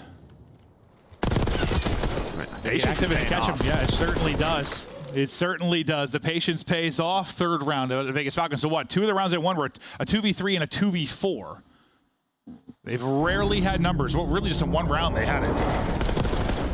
Outside of that, they've had to kind of bring it back and clutch up in these rounds. And it's been the same kind of thing where it's like, yeah, they're just playing patient. They're sitting and you're getting kind of overactive, like when Sib got caught in the 2 versus 2. Yep. And that's going to pay off when a team's just trying to end the map, it seems like. Yeah, they're running at you. Cloud9 are running at them, yeah. And honestly, that's probably a strategy, isn't in the sense, like, I don't know, I would think that if, like, I think teams were, like, respecting us due to the results we've had, and they're going to run at us. Yeah, okay, L trigger up. Punish them for it. Oh, that helps. I heard that right away. Yeah. So that might decide the round. So that, okay, oh, here we go. Let's get deeper in the map, too. Sib just stuck one onto him. At least he laughed. Yeah.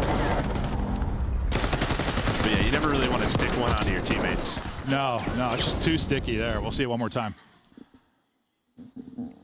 Especially when you don't give them a heads up. Nope, that's a surprise. Surprise from one of your boys. That's crazy. That is brutal, Joe. Brutal. Cloud9, listen, you got to brush off the frustration, get out of that sticky situation, and end the map.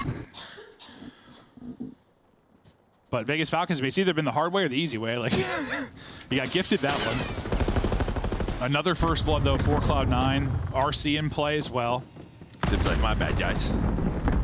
Yeah, I'll win us the next round. Yeah, picks it up with the first blood.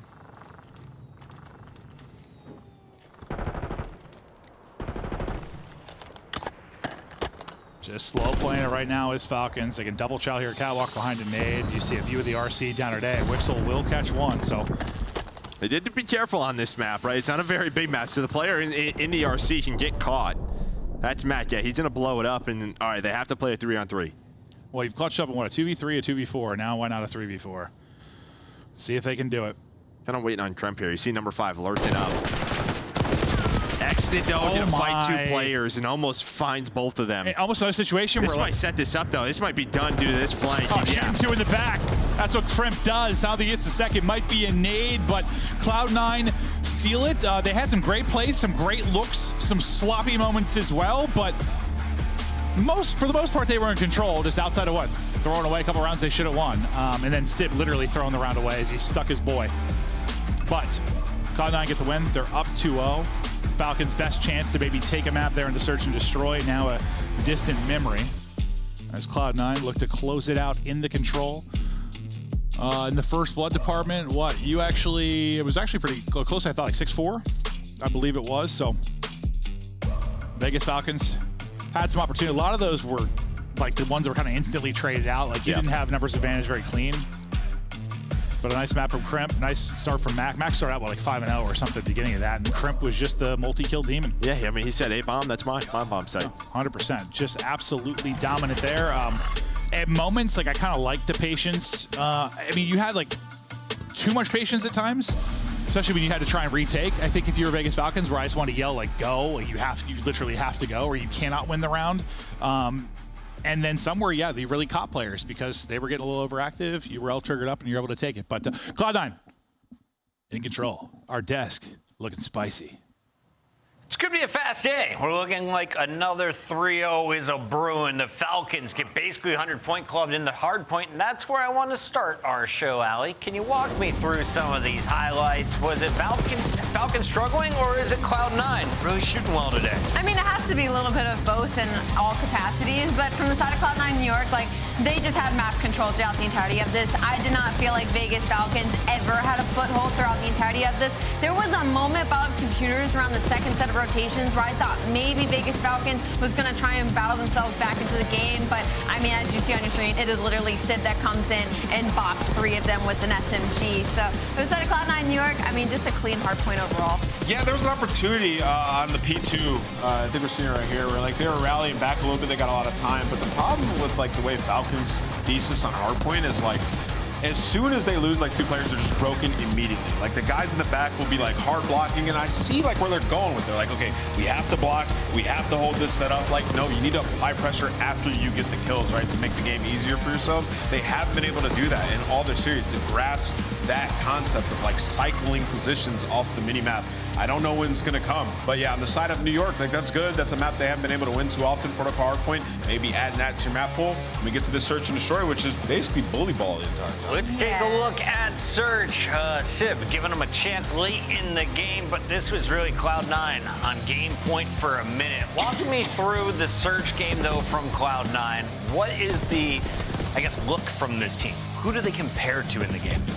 The approach from the side of Cloud9 kind of makes me think of LA Thieves on that Hacienda. It's just pushing out these lanes that are left open. And from the side of Vegas Falcons, it's unfortunate because I think there was just too much VOD on them playing Skyline Search and Destroy, because typically they have a really good defense. They have a really good way to approach the A side of the map. But Cloud9 was extremely prepared for it, sending up Kremp and Mac. I just combined both of them into that bottom side, just literally playing their lives to have whatever way that they wanted. Again, it's hard to talk about. I mean, that final round is like a good illustration of what's going wrong in the Vegas camp. Like, they lose a guy, right? So you're man down that situation. Okay, you're taking your time, find a kill, and then you just got players pre-aiming the exact same thing. You had Who's just watching down low, bottom barbecue, like just not doing anything, and you have to take action. Exnid tries to take action through hallway. He actually puts himself in like a pretty good position to find a kill, but there's no assistance. There's no AR looking over him, right? So it's like the communication in the middle of these rounds, like, we're not helping each other out. So Vegas continuously put themselves in like a decent spot and just not helping each other out. I think they're just missing playmakers. Like I look at the numbers, He's right? trying to make like, plays. But only one isn't enough. You know, like you look across the league, like not only has Mac taken a year off and come back and he's been the playmaker for Cloud9, but like everybody on Cloud9 is capable of being a playmaker. And that's something I feel like the rest of the league has and maybe Vegas Falcons just don't have just yet. Because you might get something from Exnit every once in a while, you might get something from Dahum every once in a while, but it's not enough to stay consistent with the rest of the league. Protocol Control is coming up next. Who has more pressure from the Falcons, the front line or the ARs? I mean, the subs got to get in the base and get mixy, right? Like, if they're going to win, we got to see Exnit just going nuts, slaying them out in their base, especially on a map like this. Player to watch from Cloud9, who drops most kills? Crimp. Crimp? Mac. Mac? I think he goes by the name Oh, of no. Sib. Can Name Vegas it. Take it lock away. in, bro? No. Well, no, I don't think Matt, so. correct? But I don't know who I'm taking to get most kills. I'll go Sib. Why not? Let's see if he can fry here to shut it down. I'm trying to think how this one does, because this was the map 3, I believe, against Vancouver. That was a wild one. That was the Neptune and same play on A where he had like the 1v3. That was actually a crazy map. But we get ready for this. We'll see if Falcons can get another control win. Shot of Sib is he is usually, dude. Did you see the clip of? It was like I think it was Zuma. Like the Flank boys were like watching it, and they thought the camera froze on Sib, but it didn't actually freeze. He's just chilling. Yeah, he just doesn't breathe or move. He's just like, peace. Oh, so he's blinking right now, so you can tell he's alive. Yeah. But like sometimes you don't know. That man's just dialed. Just no emotion. So player out of seat, not sure what the deal is, but hopefully we'll get to it here quickly. We're taking a look at control defense this season, where their records are at. Neither team has been great on the defensive side of things, but obviously advantage to Cloud9. Yeah, I mean 15-11. I imagine you're probably right in the middle as 10th. Well, it kind of depends on what maps you're playing against. Yeah, you're probably like a couple of round wins from going forward there. Yeah, right? yeah. Right on the cusp. 9-13 on defense, not great. No, that's not going to get it done, especially just, I know every map doesn't play out that way, but for the most part, we got defensive favored maps this year. Every now and then, I'm trying to think of like the last, like, what was like a heavily favored offense, like a Berlin or like a checkpoint? No, checkpoint, not checkpoint. Heavily favored offense? Yeah, like, well, Berlin. Hotel? 50-50. Hotel, yeah, that's a good one. Didn't we have one last year?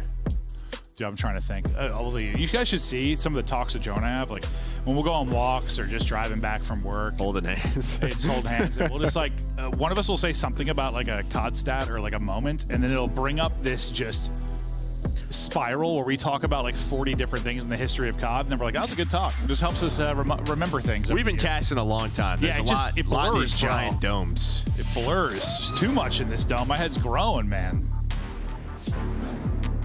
Big old brain, Joe. What do we have? High-rise invasion. What was the third one last year? Karachi? Yeah, that was that was pretty offensive. Dude, you said that, my brain just shut off. We're talking about big brains. I was like, wait, what was the third map? I almost said hotel. I don't even know why. I was just looking in my head because you just said it. I don't know. We were distracted. I got Aunt Allie over here laughing at us, dude. Look at these guys. Ant's got his glasses on today, so you know he's dialed. Yeah, thank God. Yeah. It's been 4 years. Oh, it has. It has. But Sib, just like the last round of Surge, opens things up.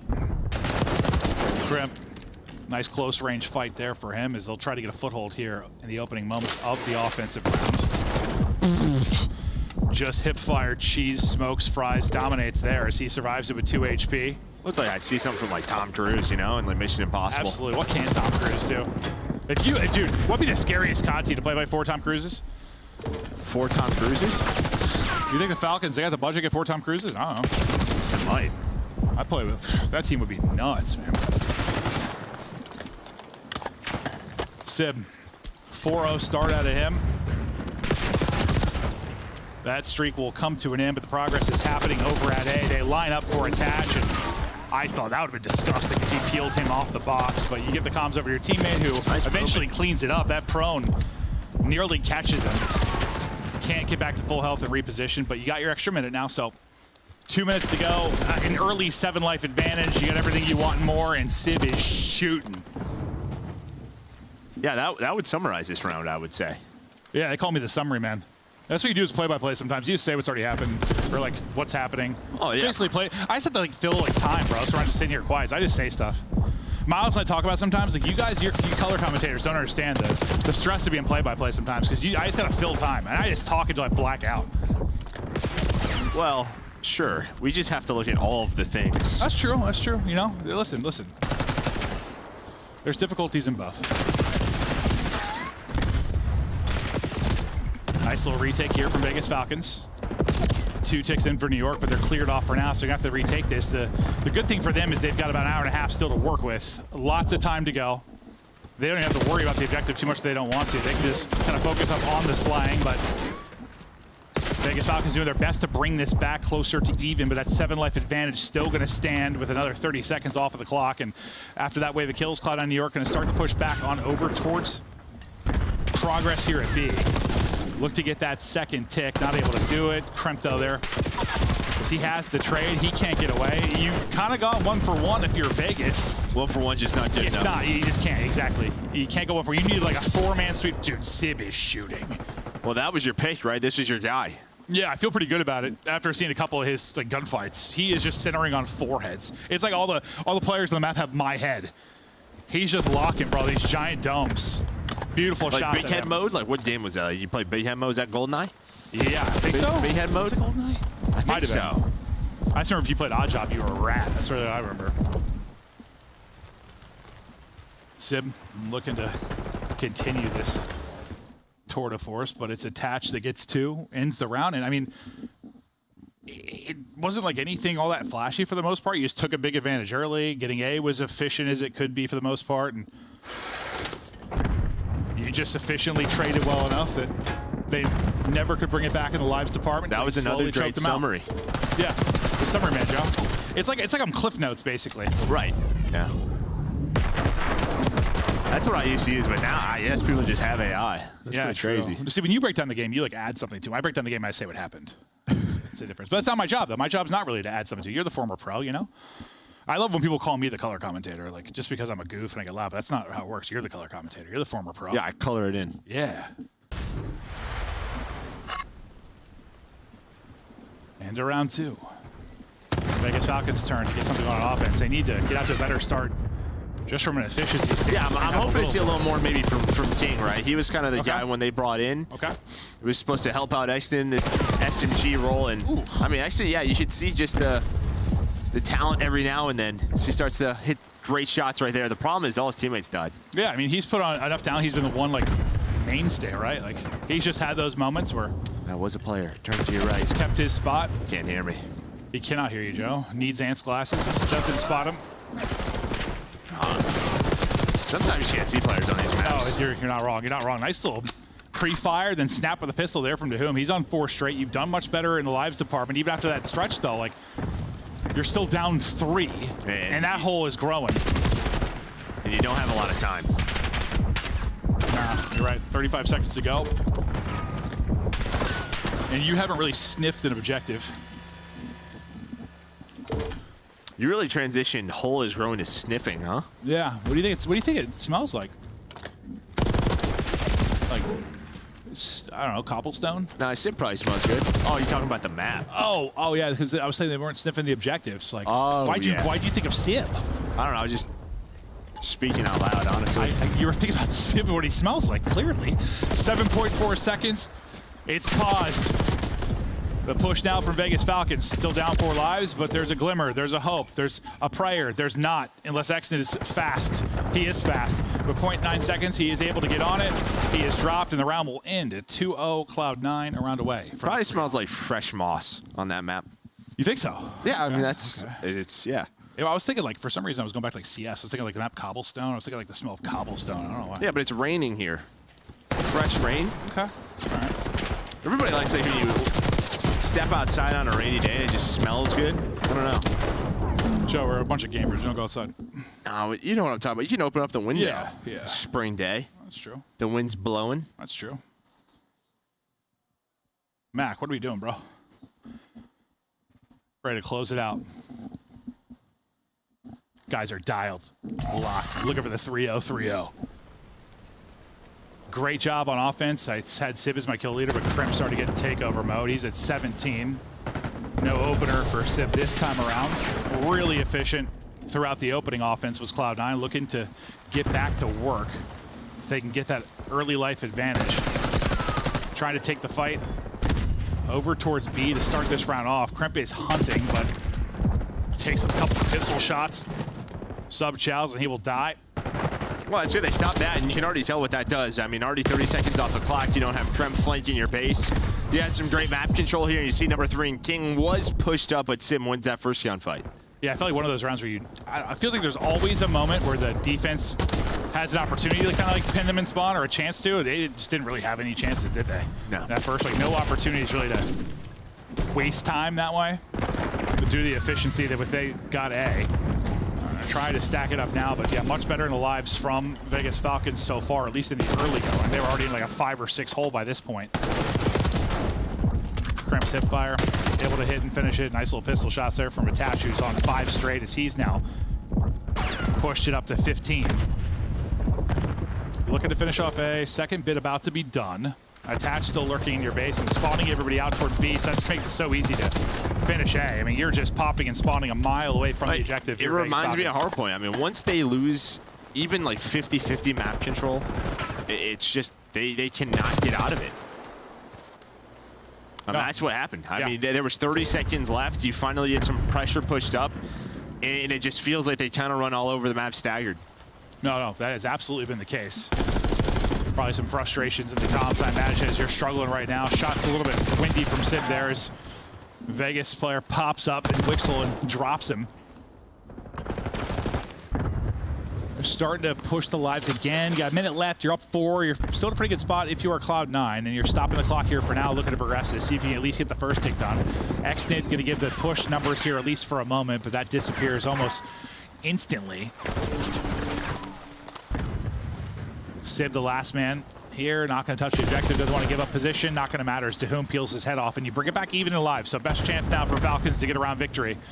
You didn't give up the first tick, you brought it back in lives, you did everything you could ask for there. You just need this not to go. There we go. Just say, that's all 4 dead. The first time that we've seen a 4 dead. Great job there from Vegas Falcons as they are staying alive. They'll have to get it done on offense, though, if they're able to take this round, but not a lot of opportunities now if that pillar is just soaking up bullets and they line them up. The first chance you've really been able to get aggressive into the offensive spawn there for Vegas Falcons, and they take advantage late in the round. It went from basically even in lives to just smoking them. I mean, that was what, like 9-1 or something kills over that final stretch. Yeah, it was 10-10. Yeah, then they have 4 dead and just carry into it. Bunch of the players on the side of Falcons carry sprees into our next round. But yeah, now the tough part, winning offense. Yeah, exactly. You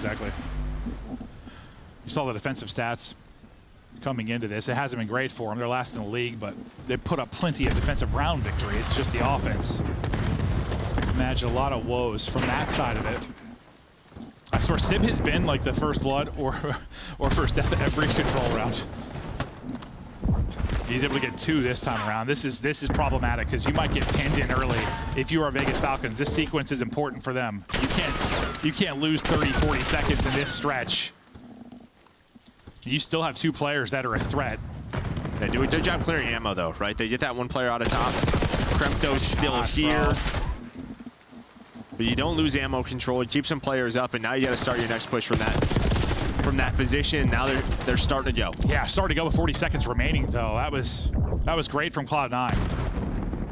I mean, you got out of it pretty well if your Falcons aren't wrong, but like it still was a lot of time. Like you got out of it pretty well from a kills standpoint, but it took a minute because by the time you're actually pushing towards an objective, we're sub 30 seconds now. And look at the position. Like before they even got to push out, you cleared it. They're already all back.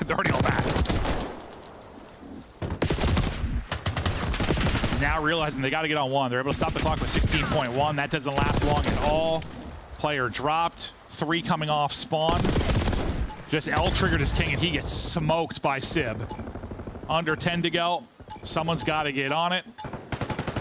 Not looking like it's going to happen. Not able to get out of the house. That's where the whole battle went down. The aggression simply too much from Cloud9. But close the series out 3-L. The control 3-1. And as you said, like Falcons just seems like in the respawns when they get into a bad spot, they just can't really get out of it. Yeah, I mean, I'll put it simple for you. They just aren't ready for this. No, I mean, that's the way it looks. Yeah. I think we've seen individual moments.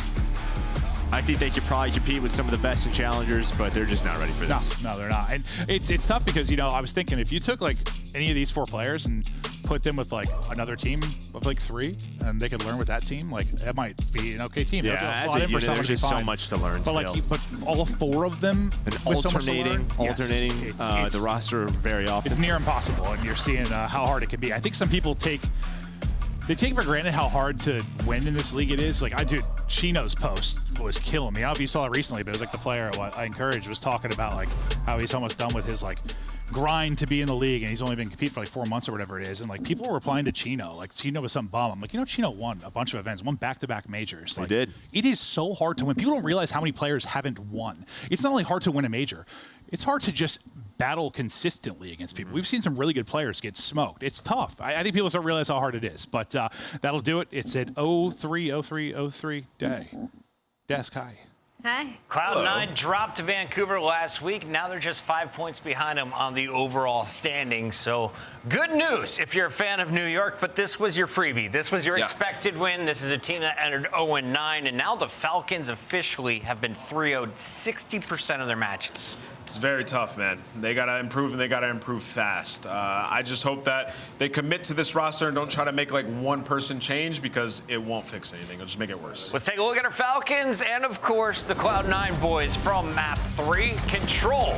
That was the test for Falcons. Can they win one? They did it in their last series. This time on Protocol, they did take a round, Allie. Was an expected win for the side of Cloud9. Again, the story's kind of the same for Falcons. Like, just when you think they start taking a couple inches and they're getting close to some of these maps, like they just really struggle to close out a lot of the time. And as I said earlier, I just don't think there's enough playmakers on this team, at least not yet consistently. For Cloud9, though, I will say I appreciate that there was no trolling in this series. It was good series. It was straightforward. It was fast. It was fundamentally sound, and it's what they needed heading into a qualifier that might be one of the most important splits of their season. And did Crump finish with most kills for the series? I think so. Oh, series.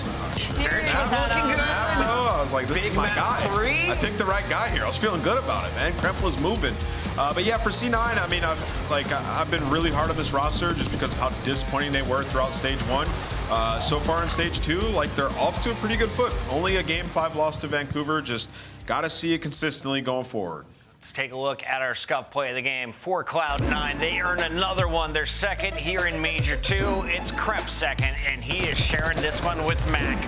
The front line, the SMGs, able to pave the way in Surge. Like I said, I think there was just too much VOD review done on the Falcons, because Mac and Kremp knew every single corner, which way to slide, check, Omni movement, Dolphin dive, all over the Falcons players when it came over to that A side of the bomb. The SMG duo was incredibly comfortable in this map number 2. They took over early. The game went on.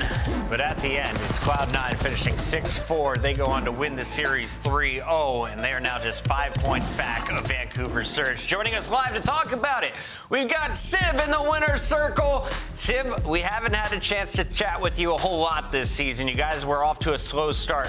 What's the vibe in the camp right now?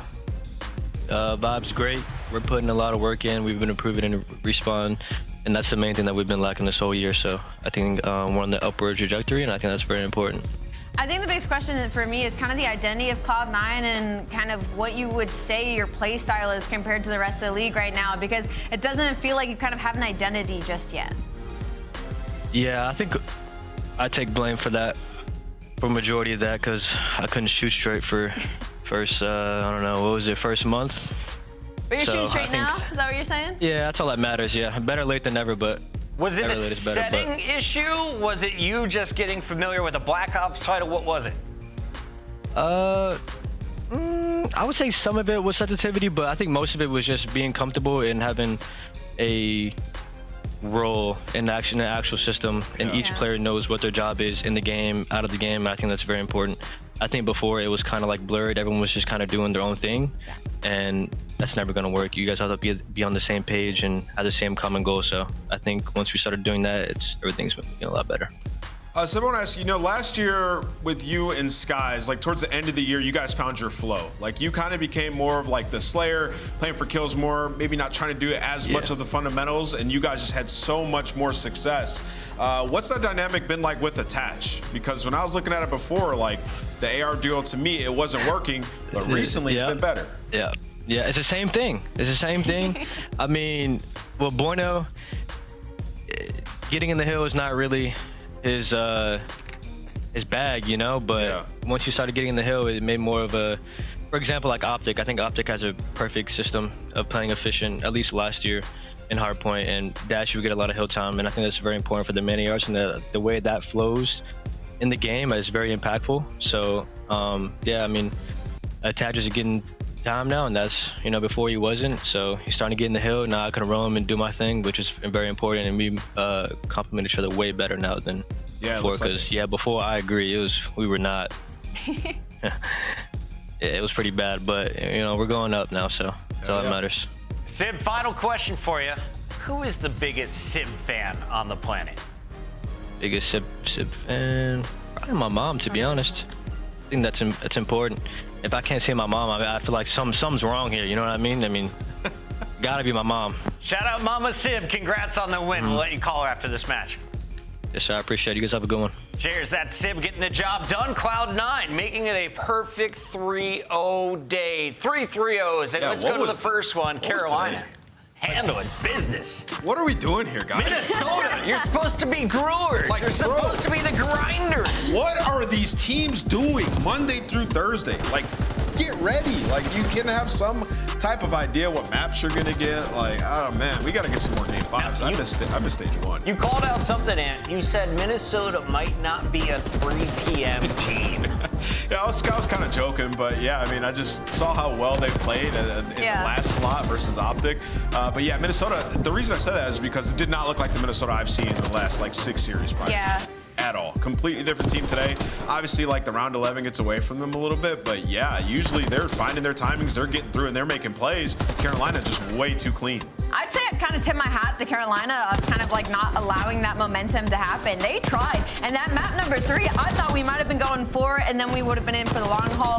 Got a shout out to Vivid for that, because when it came down to the wire, he had to pop 3 of them to stop that, and we all know what can happen when Minnesota Røkkr gets a little inch. They love to take a mile. So flip side, Carolina Royal Ravens, happy to see them kind of making a bounce back. That was 4 of Gwyn's multi-kills from that game 3. The man silencing Reddit as he puts up numbers. 62 kills in this game, a 1.44 overall, says hold this. Yeah, that's the story of the day, 100%. Like, Gwyn just kind of like in silence, just like, yo, everybody shut up.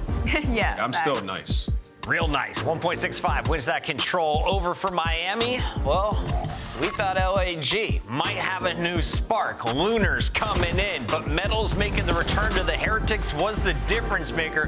His impact felt in the search and destroy, a 3-0 across the board. Not a knock for the side of LAG or Lunars. I think he did fine considering. It's just hard because, I mean, Miami Heretics, you got to talk about them like they are. They are coming off the top 3 placing at Madrid. Yep. They come in, spawn in. Unfortunately, they didn't have their full squad in their first matchup, so they go to a game 4 versus Minnesota and fall there. But they come in today, and they've been struggling when it comes to those setups. And I'm just thinking back to that last vault where, like, the P2 setups would instantly getting broken, and I didn't see that Miami Heretics today. So the work coming in through for the respawn for Miami Heretics, and I was worried that maybe they would have a dip after that top 3 placing, because sometimes we see teams do that, and peak early. It didn't happen. I mean, Miami just kind of saying, like, dude, we're the real deal, and we're still working on our game. Like, you're not about to show up here being a struggling team, picking up a guy from Challengers and beat us. It's just not going to happen. And partly because of the 2 young guys they brought in.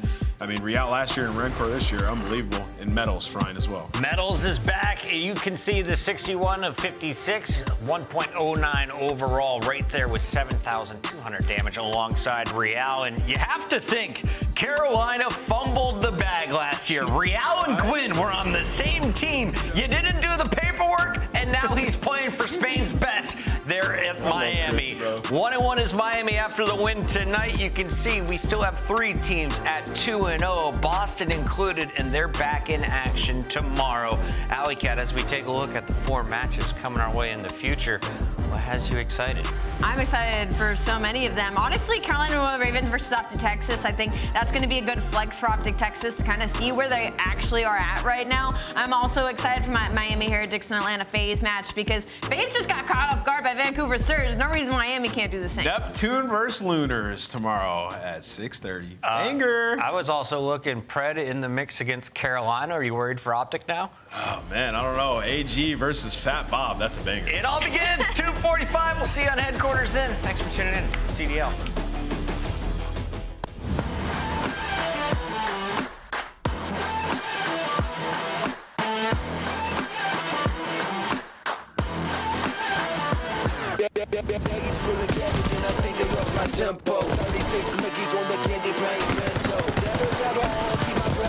swarm, get the cash from the poor. 60 seconds and I'm gone. Bad when I'm gone, bad man, polygon. Going fast on the ball, full of quarter-mile marathon. Jimmy in the Jimmy, high ride, sipping Kimmy. Got a brand new mark, page in the Mimi. Lately all together, see something gonna stick. Lazy on a river, dream someone on my hip. Baby on the 18, no rim, all switch. Baby, you ain't never seen nothing like this. Nothing like this. Nothing like this. Like this. Nothing like this.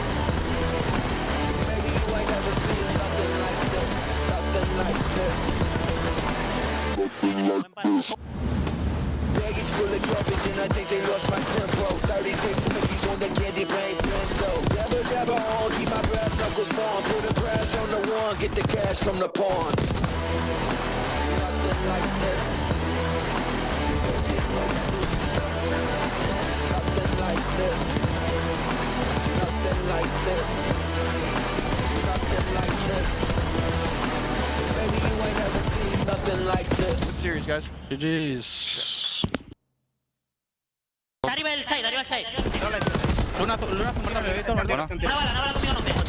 Nice, coño, buen combat, chavales. Eso es, coño. One shot. Man. Good.